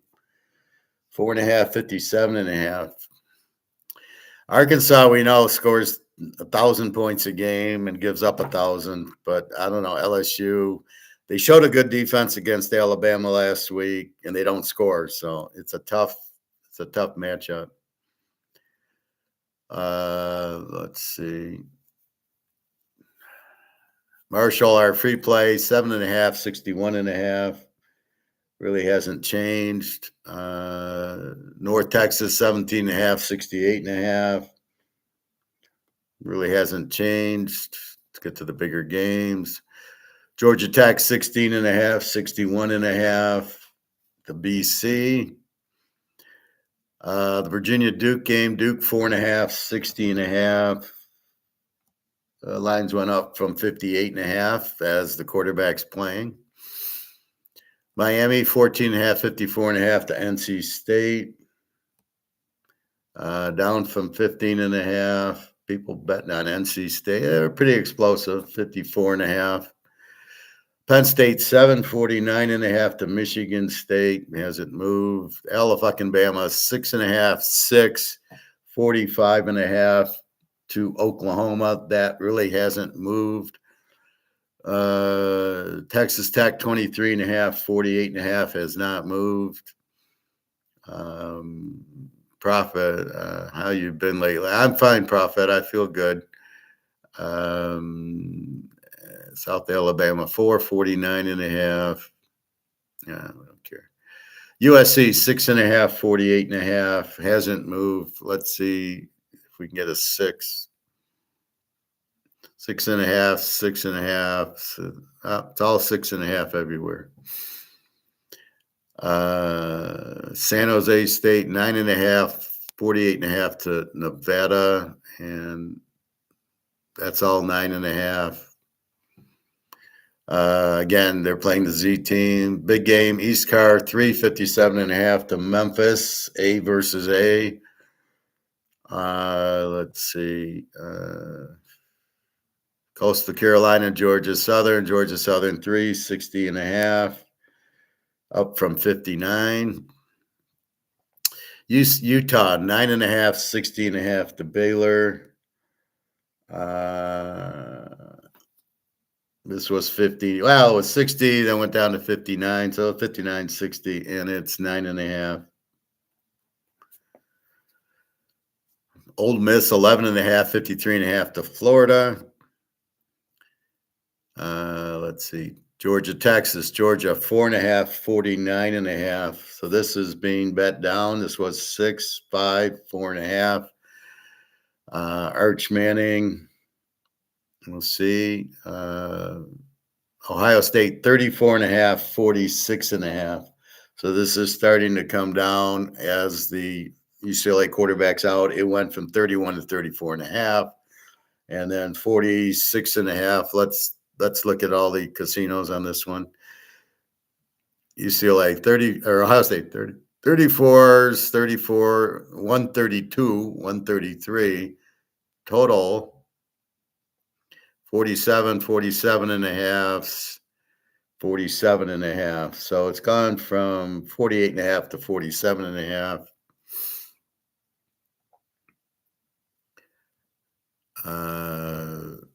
Missouri 751.5 to Mississippi State. I'm surprised because Blake Shaven is playing, and their quarterback, as far as I know, dislocated his ankle, probably isn't playing. BYU 351.5 to TCU. TCU usually scores, and that's it. San Diego State 1.5, 41.5. So that's what we got today. So, like I said, big lock, 30 unit, 2 other locks, so 3 locks. Should be a very good day. I have a ton of plays all over the place, and they now have to win, right? They're trying to win Ohio State has to win, and they get in the break without the quarterback. You've got USC's in a must win, and so is Iowa, and You've got Oklahoma, Alabama is a playoff game. Georgia, Texas, a playoff game. Even Mississippi State, Missouri is a kind of a playoff game. BYU must win. Utah must win. Even the Notre Dame Pitt's in the lead in the ACC the way Florida State and Clemson went down. Notre Dame, they have to win. They've lost 2 games, so Notre Dame's in a must win every week. I think Michigan's still in it with Northwestern. Indiana playoff game. Well, they can lose. They haven't lost yet. The USC Iowa game's a big game. And let's see, anything else? Michigan Northwestern at Wrigley Field. Cincinnati, Arizona is actually kind of for the Big 12, although it's going to be hard to catch Texas Tech. I don't expect Texas Tech to be flat today. They did beat the shit out of BYU last week. They're in the lead. They're also number 6 in the country. They're number 2. I don't know if they played Ohio State, they wouldn't win that game either. Ohio State, great defense. So does Texas Tech. They got a pro defense. You shut out BYU is like really hard to do. So we'll see. But that's why I go through each division. Even the Sun Belt, James Madison's key there. They got App State, Florida Atlantic, Tulane. I mean, so there's a East Carolina, Memphis. There's 2 A teams going. I think that's the AC, where you got Navy and that. And South Florida, Navy is a big game. So you're just seeing all these big games come in. And it makes picking a little bit easier because they all have the motivation now. There's no way Texas Tech's not going to kill UCF. There's no way, Utah's not losing. BYU's not going to lose. Baylor might give them a game because Baylor's Baylor. They got the best quarterback, but you got to go through that. Texas, Georgia, great game there. They were both good games last year. So we will see. So it should be an exciting day. A lot of big games. Let's see. So pros, we've talked weather. We've talked quarterback. Tomorrow, again, you've got Washington, Miami at 9:30 from Spain this time. They must have lost their welcome in London, and then they played in Berlin last week, and they don't give a fuck about pro football in Berlin. I doubt they care in Spain. They have more troubles. Europe is totally broke. These wars are very expensive. So I don't understand the U.S. thinking what? We're going to have 3 wars and get out of our recession and get out of our debt? It's impossible. The wars are very expensive. There's no revenue generated. It's all cost. You got to feed the men. You got to get new bullets. You got to get new Tomahawk missiles. You got to build new planes, which are $1 billion. You got to get new ships. So it's a very expensive. We've been feeding Ukraine, and Zelensky stole all the money, but that's that. So I don't get all these wars. But anyway, so Washington, Miami again. Miami 2.5, 47.5. I have played that game, so if you bought, it's already posted on there. But don't forget, it's at 9:30 in the morning tomorrow. The New England Jet game, any teaser won as they win by 13, and the total of 43 was 41. That happens sometimes where just play a teaser on a game and you win. Hopefully that happens a lot today. And again, I took the lock off of the Buffalo Tampa over because of the weather, but I replaced it with a very good lock. And then I have a logic lock on the other one. I just saw it and I go, this is crazy. So that's my big lock. Prophet, I don't get any of the NFL games from Europe anymore with my cable provider. I thought you're in Montreal, Prophet. Did you move from Montreal to Europe?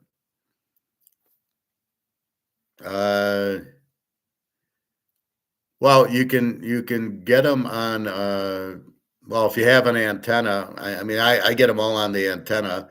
I don't pay for. I do have Netflix, so I see that game, and then I do have. I don't. I will not get the NFL Network or any of that bullshit, but I get them. But you can always go on YouTube and you'll see the game in 20 minutes instead of wasting 3.5 hours of the referee can't see a first down 5 feet in front of him, or the line to gain. Where the fuck did that come from? That pisses me off. The line to gain. It's called a first down. Did they get the first down or not? God, it pisses me off. So you're still in. So why are you saying Europe if you're in Montreal? I don't get any NFL games. NFL games from Europe. Okay, I get it. Yeah, because it's on the NFL Network, and so you just don't get the NFL Network. Okay, no big deal. Who's waking up at 9:30 in the morning to watch it anyway? And you can watch it on YouTube in 20 minutes, and you can see everything. Nick, hey Nick, how are you today? Big 30-unit lock going for you, Nick. Okay, that makes sense, Prophet. Yeah, Bell. Yeah, they had the phone monopoly all the time, Bell. So that's it. Surprised to see Georgia drop from 6-4 this morning, but well, it's the Arch Manning effect. I don't think there's an injury. But yeah, I mean it's a championship game, but you know, we'll see what happens in it. I still don't trust Arch Manning as far as I can throw him. But I do like that Oklahoma Alabama game. That should be a goodie. And we got a lot of good ones today. Free play is Marshall over Georgia State, which is replicating the Coastal Carolina over Georgia State that we went on last week. It's amazing these games you find in the needle in the haystack. Utah Baylor and TCU BYU, some good games. Ohio State, UCLA's quarterback is out. The line jumped to 34. So keep that in mind. A little bit of weather probably in Columbus, but not much. It's 50 something here in Detroit. So, and there was no wind. It's cloudy. It looks like rain, but it's not windy. So that's all we care about. And if there's lightning, they'll stop the game because somebody might get struck by lightning. So all the good things they're removing from the game. Anyway, three pro locks, 3 college locks. Loving it. This will be a very good week.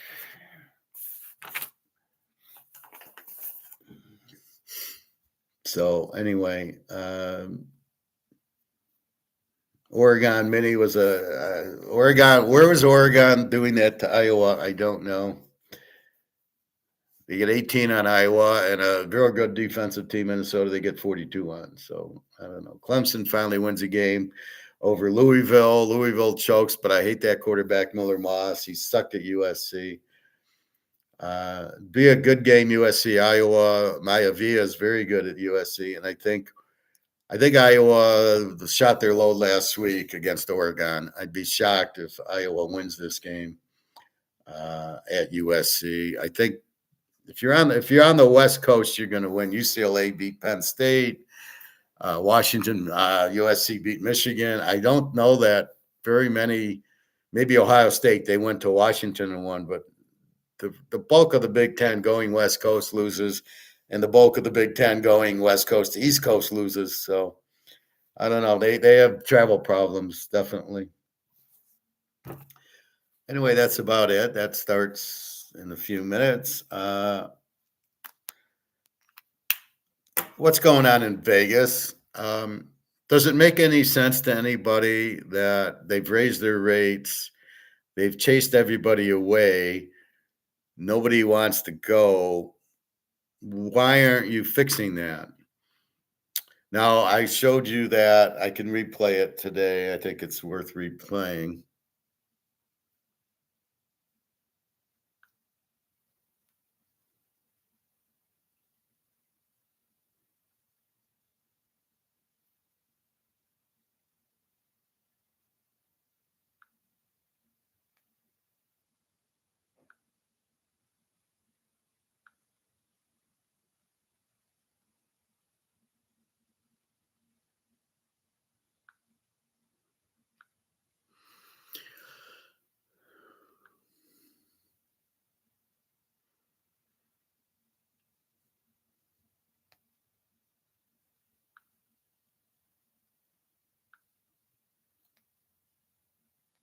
So I showed you Mark McGuire yesterday. He had a few good things I want to share with you. Caesar's empire crumbled. Now I showed you in the first few minutes, they explained I think it's the 2008 problem that caused Caesars to go bankrupt, or right around there. And then they got into this where they're now paying rent to this Vite, which is a Caesars Corp, who bought Caesar's Palace, and they got to pay rent to it. And it sounds like all the properties got into the same problem with this 2008 crisis.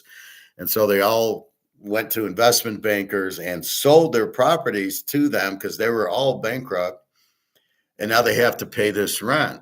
But for some reason, they have no brains for business. So they raise these resort fees, the food, the liquor, and all this shit to try to make more money to pay the rent. When they don't understand, that's the exact opposite of what you do. You lower everything to get people in, and you are able to make more money on volume than you are by charging more, as you've chased everybody out. And so therefore, why haven't they figured out to lower prices? What are they doing? Do they think, well, if we raise prices and nobody comes, we'll be able to pay rent easier than if we lower prices and get everybody coming to that? Or do they think we're in a recession already and the inflation's high, we won't get people, so we should charge more, and whoever comes, the whales aren't coming. I've been watching Las Vegas on the TV show with Sonny and James Caan, and the whales, if they don't get comp, they're leaving. I'll go to this other casino. So I'm not buying it, but I don't understand why they're not lowering the prices to bring people in to pay off the rent that way. And apparently at Caesars, a lot of the rooms are disgusting. They need maintenance. They need $500 million in maintenance, which they're not doing because they can't afford it. So it's a Motel 6 Caesars now, and Bellagio, and most of these strip properties I wouldn't stay at, but they want to still charge you $400 a night. It's just too expensive for the value you're getting, and especially the food and the liquor and everything you used to get cheap, but it's all to pay rent. So how stupid are these guys to run casinos who don't understand? You don't raise prices to pay your rent, you lower them to get volume, right? That's why you see things at the grocery store on sale. Well, we got a billion oranges in, and we're trying to charge $2. Nobody's buying them, so we'll put them on sale at 59 cents, and they fly out the door.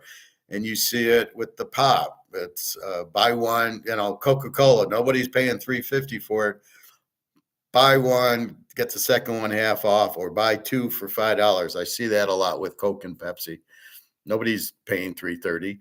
Nobody has money. Unless you're buying gold and silver, you're totally fucked anyway because your money's worthless. And again, with the taxes, you are not paying tax unless you get 1099. And if it's Eagles, you do not get a 1099 on Eagles. The only thing you're going to get, and I can show you that again. Where is it? If you bring in more than 24 Cougarans and or Maples, you're going to get 1099. Otherwise, you're not. You're not going to get it with 20. If you bring in 20 Cougarans, you're not going to get a 1099. If you bring in Eagles or Philharmonics, you're not paying it. Or there's the UK has gold, Australia has gold. You're not paying for it. Only the Cougarans and Maple Leafs, only if it's more than 24. So if you bring in 5 ounces of gold, you're not paying. Silver, under 1,000 ounces of silver. So if you bring in 500 ounces of silver, there's no 1099. And when silver hits $500, $1,000 an ounce, what are you bringing in that much? Because then if you do bring it in, you get this, which you don't want. Now, unless you're buying a major asset, there's no reason to bring in much. But if you do not get 1099, you do not owe taxes. It is not tax evasion. It is not How do I explain it to the bank? Because you're putting this money in the bank, you're out of your minds. The whole goal here is to get out of this into gold and silver. So why would you buy it and then put it back in the bank? Now I'm trying to explain. One guy just doesn't get it. You will buy your gold and you will use gold to buy houses and cars, because when the money goes out, which it will soon, probably within the next 6 months, maybe a year tops. And I don't think so, because everybody's de-dollarizing in bricks. You got the petrodollar sitting there. It's printed to death. You have too many dollars out there. So it has no value. You've saturated the economy with too much dollars. It's like eating Chinese food for dinner and 5 days in a row. You don't want Chinese food anymore, right? Or having a steak. There was, I can't remember what it was called. So you're at a buffet. You're at MGM Buffet in Detroit, New Year's Eve, and they're serving New York strips. Okay, you eat the first one, yummy, yummy. You get the second one because you paid for it, a little less yummy, yummy. Do you have 3 of them? First, you can't. Secondly, your desire for them have gone because you had the first one and maybe the second one, but you're not eating 3 of them.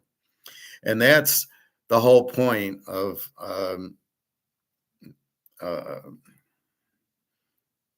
where was I at? I know there was a moral to the story, but what was I talking about?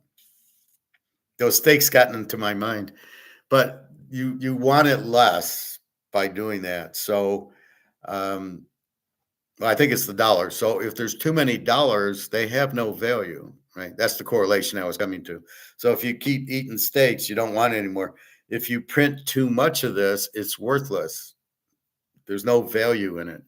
So you get into the gold and silver, but that's why it's going to collapse. So bricks is sitting there going at. So the dollar is basically on sale because nobody wants it. It's too much. China, they're getting rid of their treasuries. Nobody will buy their auctions. So again, if you have the gold and you got it at 2,000 and now it's 4, why would you possibly sell it? And I think this COMEX game is ending very soon because COMEX is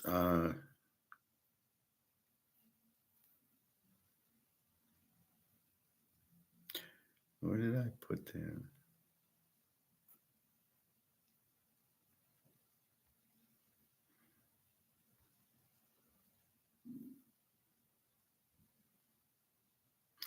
So COMEX is turning into a physical market, which they don't have. So what you have with COMEX is the physical market. It was a paper game. It was a Ponzi scheme. It was a Madoff. And you didn't need physical. Now everybody wants physical, and there is no physical. So COMEX, I don't know. They played their game yesterday. As I showed you, it was a really strange board yesterday.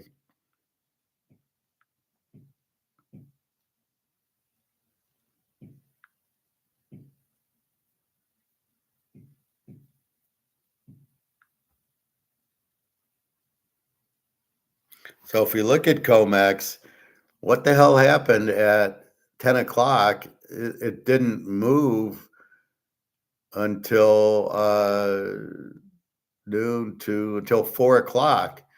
And then it closed at 5. So it went up a little drop there. Both gold and silver did this where the market wasn't. So I'm really curious what happened, and I'm really curious what it's going to look like Monday. You might see $7,000 gold on Monday and $200 silver on Monday. Something's funny. They need to reprice it. The U.S. has a problem with their $38 trillion debt that they can't pay off. And that's the bottom line. So they need to keep an eye on it, and they need to pay it off.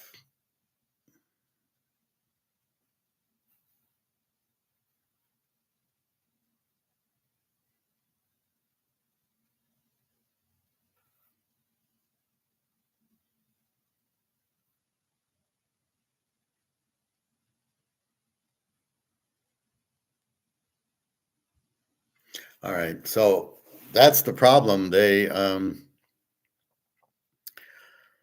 need to find that. Yeah. Uh,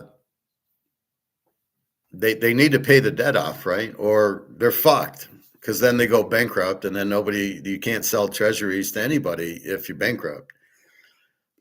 So that's what Trump's tried to do with the tariffs. That didn't work because everybody's told them to fuck off. We're not paying your tariffs. So China just dealt with Asia and Europe and didn't deal with the US.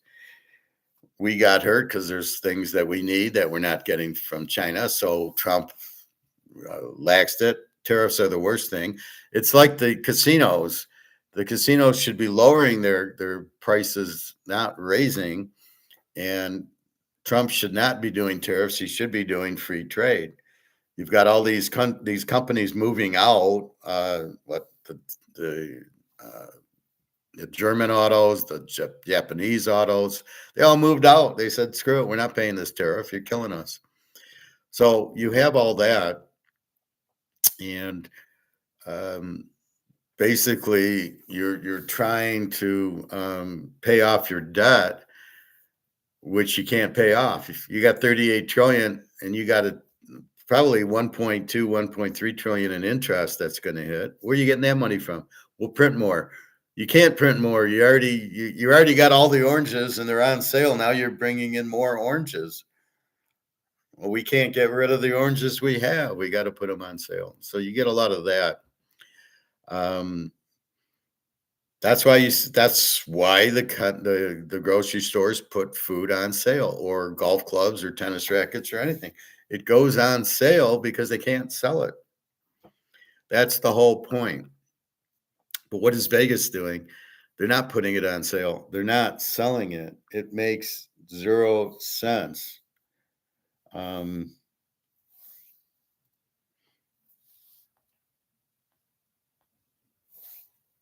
So again, it was done by these real estate trusts, which a real estate trust was attack on Wall Street. So what you're doing is you're looking, where do I invest my money?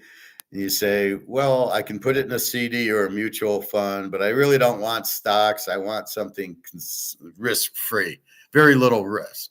So I put it in a CD or I put it in an annuity. Well, you know what? A real estate trust will pay you more interest because this is what people pay on their mortgages. So as long as people keep paying their mortgage, you're fine. Aha, but people didn't keep paying it. So that's what a real estate trust is.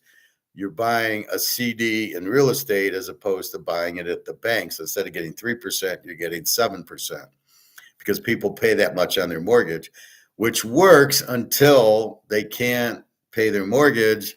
And then the trust is not getting the money in, so they won't pay you out. So it's always a sneaky game these investment firms do, where they all of a sudden go, oh, we deleted this trust. It's no longer there. So anybody with it, you're fucked. And that's why Attack on Wall Street guy killed everybody, because he thought it was in a safe thing, but he didn't realize it only is safe as long as people keep paying their mortgages, but they're not. And that's what that whole Big Short was with Batman and the other guy, Steve Carell. Well, all they were doing was going, well, hell, nobody can pay their mortgage, so all these are going to collapse, and that's what they shorted it. And so what you have now is it's worse because it's in the money, it's in the dollar.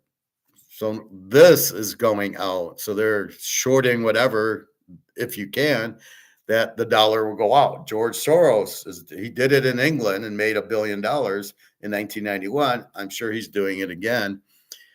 But why are the casinos not lowering their prices so people can come and go?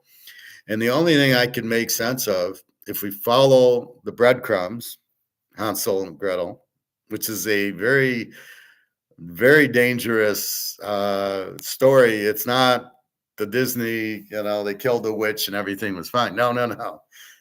It's a very dark story. But anyway, why won't they lower the cost? And it's, in my mind, it's either the Russians or the Chinese who want to come in and buy all the little casinos on the strip. The strip's a very valuable thing. You might not have people going to it now. Doesn't mean you won't have people going to it soon. So that's the whole point of it. It's a the strip is very, very valuable, but right now, nothing. Let's see who's knocking if I have to respond.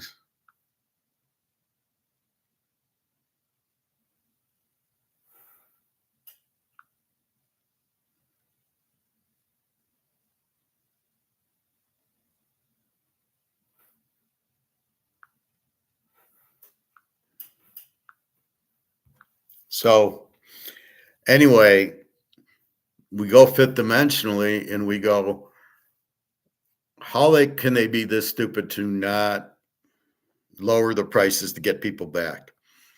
Because they want it to go bankrupt. So what's going to happen is Apollo and Blackstone and BlackRock are going to go bankrupt, because the key to what they're doing is they own the properties, but it's based on getting the rent from Caesars, Bellagio, Venetian, all these hotels. But they're not going to pay the rent because they have no money to pay it. They will all go. Now, Caesars has already gone bankrupt, but all of them will go bankrupt. And they're going to say, well, we got nobody here. We can't pay you. And then they're sitting there doing these real estate trusts. So people are investing in these trusts like they did in 2008. And they're going to do the same thing to Attack on Wall Street guy. They're going to say, sorry, we've deleted it. This is no longer open. It's gone. It's zero. Oh, you had 60,000 in it. You now have zero. So the same thing is going to happen. They're going to get screwed because there's no way in hell the casinos, Caesars, can possibly pay back the real estate trust, the rent that they owe them, which means the holders of the rent, Apollo and these others and Vanguard, will not get their money. And so they're not going to then give you the 8%. So the idea is you go to Vanguard, say, I want to buy Caesars, whatever Caesars real estate trust is, and you give them 50 grand. And then based on Caesars paying rent, they pay you. When Caesars goes bankrupt, can't pay rent, you're fucked. Oh, we've delisted it. It's deleted. Sorry, we've taken your money. Goodbye. And this is what's going to happen. It's a replay of 2008, because you can see now the question is why, okay, we got to pay our rent. So we got to add our costs, but nobody's there. So there's an old model that you used to do when I was growing up, when you had a movie theater and the tickets were $5 and you get 100 people. So you go, oh, I make $5,000. So what if we raised it to $10? Oh, we know we're not going to get 100 people. We might get 75 people. So you did the math. And if it was more than what you did at $5, you did it. But then let's go to $20. And then all of a sudden there's 2 people coming at $20 and you're not making as much as you would at $5. So you would go back to $5. Optimization. Well, what's Vegas doing? They're not dropping it to get more people in. So they went from 1 million people to like 5. So even though things are more expensive, there's nobody to buy it. So they're not going to be able to pay rent unless they have some sort of magic Rumpelstiltskin way of bringing in money. If the people don't come, and now they're laying off their employees, they've laid off quite a few employees. So if they've done that, then how are they going to do this? So basically, the casinos broke. The real estate trust companies, Apollo, Vanguard, will go broke because they've given them billions of dollars, but they're not going to get paid back on it. And if they're not going to relieve the rent, they'll just go bankrupt again. Caesar's already been bankrupt, and that will end it. And then the question is, who benefits? There's always a benefit. In my mind, it's China and Russia. China comes in with all their gold saying, hey, you know what? we'll buy it. Here's 10 ounces of gold. We now own Caesars. We now own Bellagio. We now own MGM. We now own Wynn. We now own Venetian. And they get prime properties with ounces of gold. That's my long range thought of what makes sense, because it makes no sense that they wouldn't lower the prices. Why would you keep the prices high if nobody's coming? It's empty. It's expensive. We're not going. Nobody's going. What kind of business is that? So I use the ice cream thing. Well, we need customers to sell ice cream cones so we can pay the rent and pay the employees, and we get paid. No.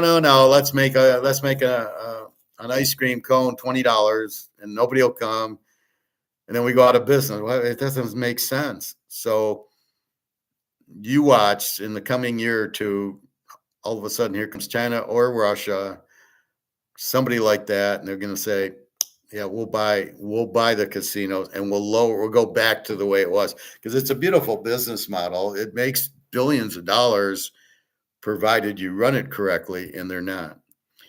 So that's that. There's one on the Fountain Blue, but I can't find where the fuck it is.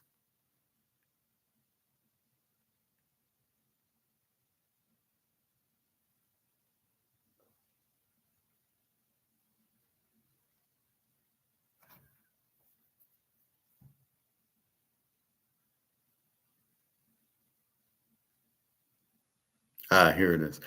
Okay, this is on the Fountain Blue. Remove your car scratches in 60 seconds. This is fascinating how stupid Fountain Blue is. We let the Cosmopolitan is upscale. The Fontainebleau Las Vegas cost Fountain Blue, not $3.7 blow. billion. It's the most beautiful disaster you'll ever see. Empty hallways, silent tables, a ghost casino wearing a tuxedo. How does a resort this stunning fail this spectacularly? The answer isn't what the headlines told you. Let me take you back to where this story really begins. You probably thought the curse ended when the Fontainebleau finally opened. 20 years of delays, bankruptcy, fires, the 2008 financial crisis, the pandemic, Carl Icahn buying it, then abandoning it. But here's the truth. The curse didn't end. It evolved. December 13th, 2023. Opening day. The champagne flowed. Post Malone performed. The Strip's newest jewel finally sparkled. Except something was already broken. Within 30 days, 3 executives fled. The chief operating officer, the chief marketing officer, the vice president of casino operations. Gone. 1 month. 3 departures. That's not a coincidence. That's panic. And the casino floor? One local said it best. It felt like a mausoleum. Beautiful. Expensive. Dead. The Fontainebleau's problems didn't start when it opened. They were baked into the foundation years before the first guest checked in. And if you've been to Vegas recently, you've probably driven past this tower and wondered why it feels so lifeless. Why the porte cochere sits empty while Wynn down the street has cars lined up. Why nobody you know has stayed there despite the massive marketing push. The story goes deeper than bad luck, deeper than location. This is a masterclass in how ego destroys billion-dollar dreams. But the real story starts with what happened on opening day. December 13th. Gamblers showed up excited because Fontainebleau was doing something smart. Tier matching. You had Caesar's diamond status? Boom. Gold tier at Fontainebleau? MGM Gold? Same deal. Free dining credits, spa credits, suite upgrades, no resort fees. High rollers loved it. Finally, a reason to try the new property. The casino loyalty world went electric. Forums lit up. People were calling friends, booking flights. This was the play. Get matched. Lock in that status. Enjoy the perks before Fontainebleau realized they were giving away too much. Then December 14th happened. 24 hours after opening, Fontainebleau pulled the tier match. No warning, no explanation. just gone. Gamblers who'd driven to Vegas specifically for this felt betrayed. Some had literally checked out of other hotels and moved to Fontainebleau just for the status match. Others had canceled plans at Wynn or Aria. They'd reorganized entire Vegas trips around this opportunity. The casino loyalty community exploded. Reddit threads filled with angry posts. Twitter became a war zone. The damage was instant and irreversible. Fontainebleau scrambled. 2 months later, February 2024, they quietly brought tier matching back, but it was too late. Trust shattered. The high rollers Fontainebleau desperately needed remembered the bait and switch. And here's what makes it worse. These aren't casual tourists. These are people who track every promotion, who know every loophole, who spend hundreds of thousands at casinos annually. They have long memories and tight-knit communities. When you burn them, word spreads like wildfire. You don't get a second chance to make a first impression in Vegas. Fontainebleau burned theirs in a single day. The tier match debacle revealed something darker. Management had no idea what they were doing. They didn't understand Vegas customers, didn't understand loyalty programs, didn't understand that in this city, reputation is currency. And they just declared bankruptcy on day 2. And that wasn't even their biggest mistake. Here's something most people missed. When Fontainebleau opened, it had zero affiliation with major hotel chains. No Marriott, no Hilton, no Hyatt. Why does that matter? Because Marriott has over 100 million loyalty members. Hilton has 160 million. These aren't just numbers. These are business travelers with corporate accounts, convention attendees who book automatically through preferred chains, families who've spent decades earning points for that free vacation. When Resorts World opened, it partnered with Hilton. Instant database. I caught my stepson spying on me in the shower, at the same time that my husband used this trick to get hard. Jesus. When Resorts World opened, it partnered with Hilton. Instant database. Instant bookings. Instant credibility. Fontainebleau? Nothing. Actually, it's worse than nothing. Marriott was supposed to be part of this. Back in 2018, when the building was called the Drew Las Vegas, Marriott signed on. The JW Marriott Las Vegas Boulevard, first edition hotel in Vegas. It was going to be massive. Marriott's website had the property listed. Travel agents were taking reservations for 2023. Everything looked perfect. Then in 2021, Marriott walked away. Amicable settlement, they said. Translation: we don't believe in this project anymore. Think about what that means. Marriott walked away from a nearly completed property on the Vegas Strip. They abandoned what would have been their flagship Vegas resort. That's not just changing plans. That's seeing something so fundamentally broken that even with millions invested, they'd rather cut their losses. Jeffrey Soffer, the owner, decided Fontainebleau would operate independently, the same way Fontainebleau Miami operates. Miami sophistication. That'll work in Vegas, right? Wrong. Vegas runs on scale, on volume, on filling 3,644 rooms every single night. Fontainebleau Miami is boutique, exclusive. They can charge premium rates because they're one of one. In Vegas, you're competing with dozens of world-class properties. You need every advantage. Resorts World has Hilton's booking engine, corporate travel departments, convention groups who earn points. Fontainebleau had none of that. They opened without a customer database and without a hotel partner. That's not bold. That's suicidal. Stupid. One hospitality analyst said it perfectly. Fontainebleau thought if you build it, they will come. But Vegas isn't Miami, and faith isn't a business model. When you open a Vegas resort, you're competing for conventions, business travelers, loyalty members, tourists who book through aggregators. Without a major chain backing you, you're invisible to half your potential customers. It's like opening a restaurant with no sign and wondering why nobody walks in. Then there's the gaming floor itself. Walk into any successful Vegas casino and you'll see video poker everywhere. Bars lined with machines, players nursing drinks, small bets adding up. Fontainebleau has one video poker bar. One, tucked in the sports book. Industry expert John Mehaffey from Vegas Advantage visited opening week and wrote this. I think Fontainebleau will regret having only one video poker bar. Most Las Vegas Strip casinos have several. He was right. Video poker players are bread and butter customers. They play for hours. They buy drinks. They book rooms. They're not whales betting $50,000 a hand. They're grinding out small edges on 99% payback machines. But they're consistent, reliable, profitable over time. Cutting them out to maximize slot revenue is short-sighted. Slot machines have better margins, sure, but video poker creates atmosphere. It fills seats. It makes the casino feel alive. An empty casino is a dead casino, and dead casinos don't attract new customers.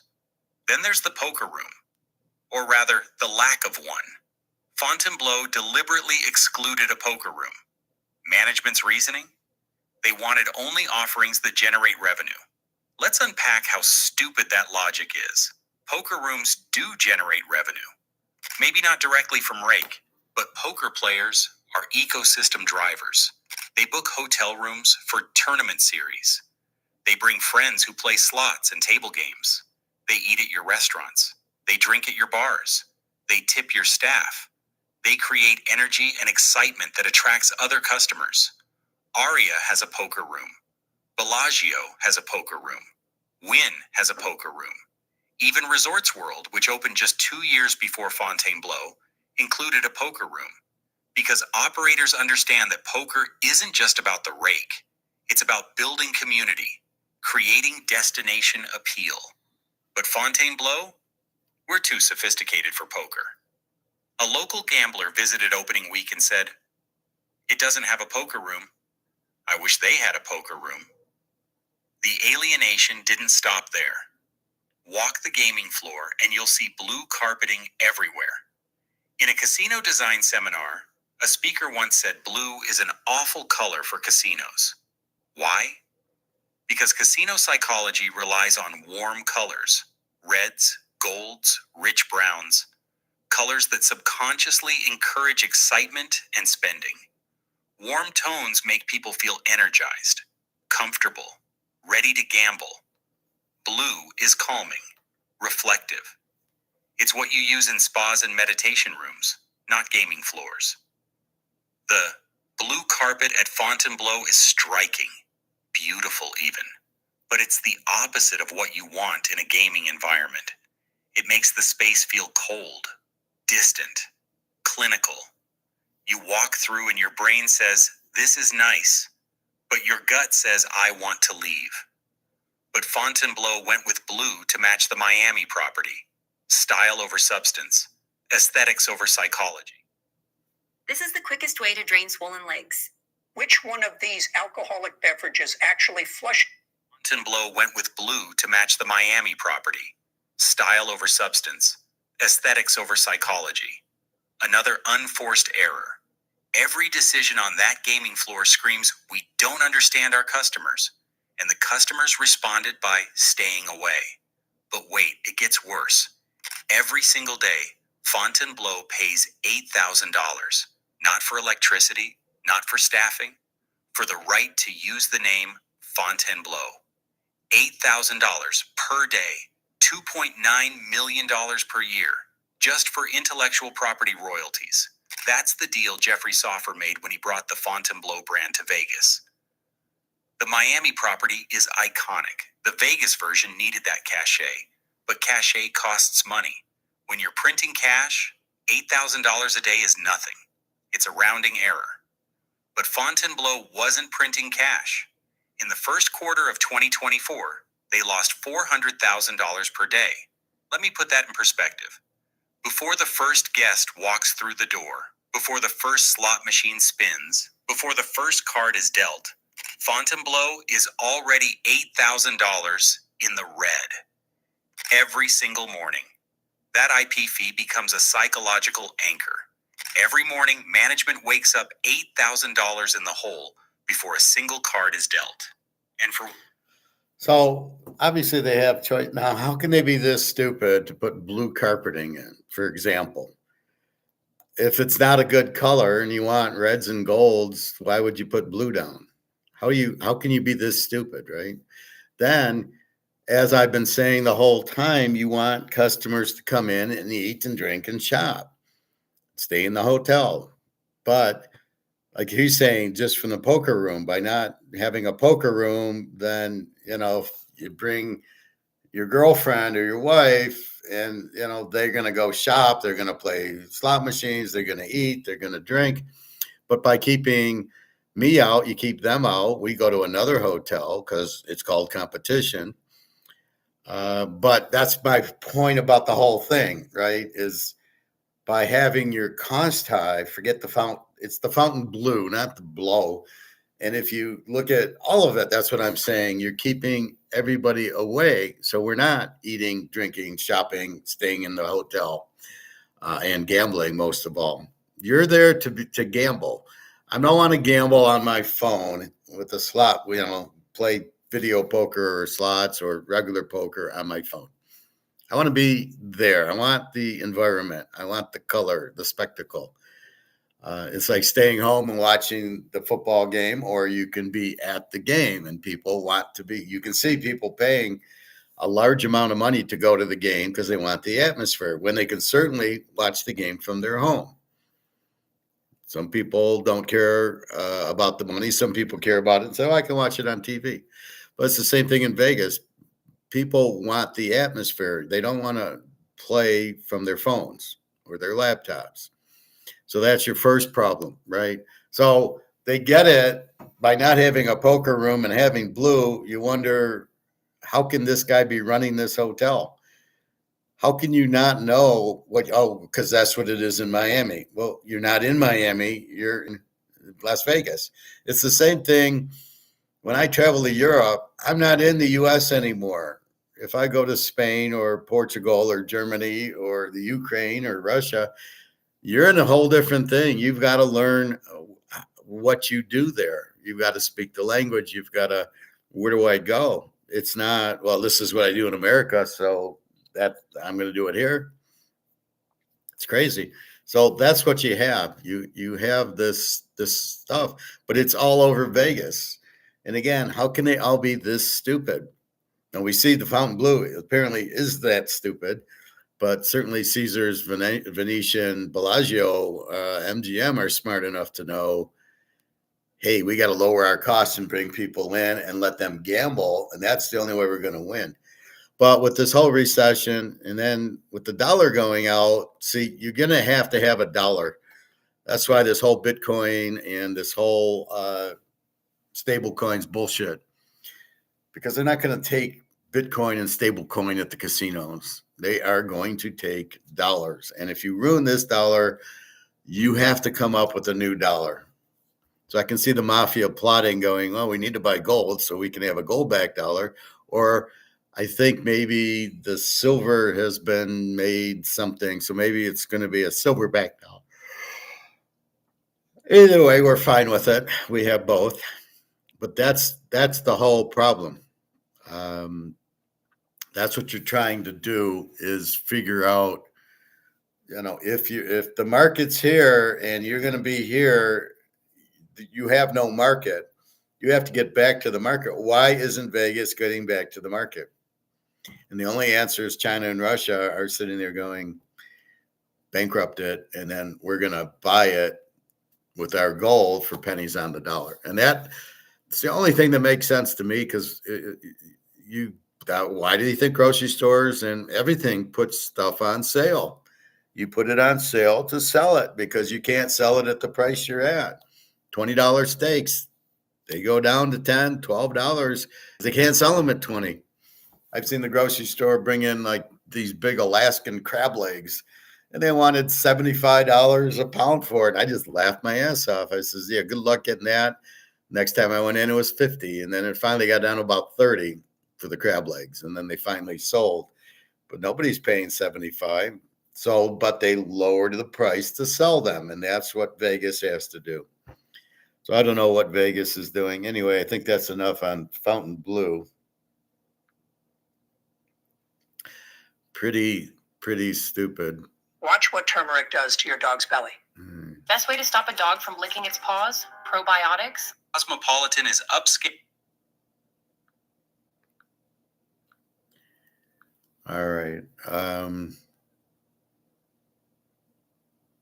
I showed you this yesterday. When does it get reported? When do gold and silver purchases get reported? The purchases know. When you sell them, again, I just told you, if it's the Eagles, no, or the Philharmonics, there is no 1099. You don't pay a tax. You do pay a tax if you are bringing more than 24. 24 is the number, so keep it 24 and under. For Krugerrands and Maples, nothing. So if you bring in 5 ounces, you're not paying tax on it. Silver, it's 1,000 ounces. So you bring in 100 ounces of silver, there's no tax on it.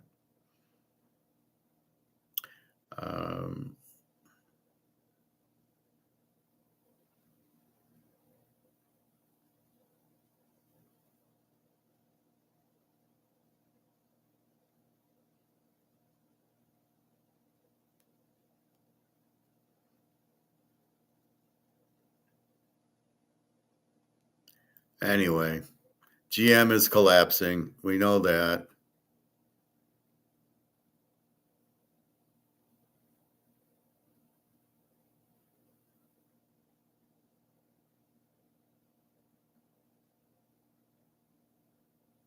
And then there was Mark McGuire yesterday. I'll play that tomorrow. I played it yesterday, but I watched it again. You always got to watch Mark a couple times and miss things. So he's calling for silver to really boom, $8,000 gold. And he says the shorts are almost done. And again, it just takes time. There's a lot of shorts. They're the institutional investors that are doing that. So we will see. But anyway, that's what we have. So let's go watch some football. Any other questions or comments before I bid adieu and have lunch and then go swimming? I usually don't watch the games now. I'll watch the 3:30 game. Like, I want to watch Oklahoma, Alabama, and I want to watch Georgia, Texas. So those are the games I want to watch. So I don't waste my time now. It's a little bit too tiresome. I don't want to watch 3 games and then we got the games tomorrow. I got to be sharp to make my picks and everything. So anyway, that's what we have. 3 locks going, a 30-unit lock going today and tomorrow, part of it. And that's about it. So have a wonderful day. Good luck to you if you're betting. If you're listening, looking for little nibbles, good luck on that. And that's about it. So again, watch the quarterbacks who are out. We always pay attention to that. That's the key, is the quarterback and the defense. So have a great day. www.teaserking.com. Again, Marshall is your free play. Tomorrow, Baltimore -1 is your free play. I know there'll be a little bit of wind in Cleveland, but that's where you got Lamar, and that's where you got that and their defense and Gabriel. So I think you'll be okay. And I don't know how much the wind really affects it. I mean, maybe if it's 30, 40 miles an hour and the ball just goes and stops, but I think they throw it hard enough and, where it gets there. Anyway, have a good day. www.teaserking.com. www.teaserking.com. All right. Have a good day, everybody. Enjoy. And good luck to you.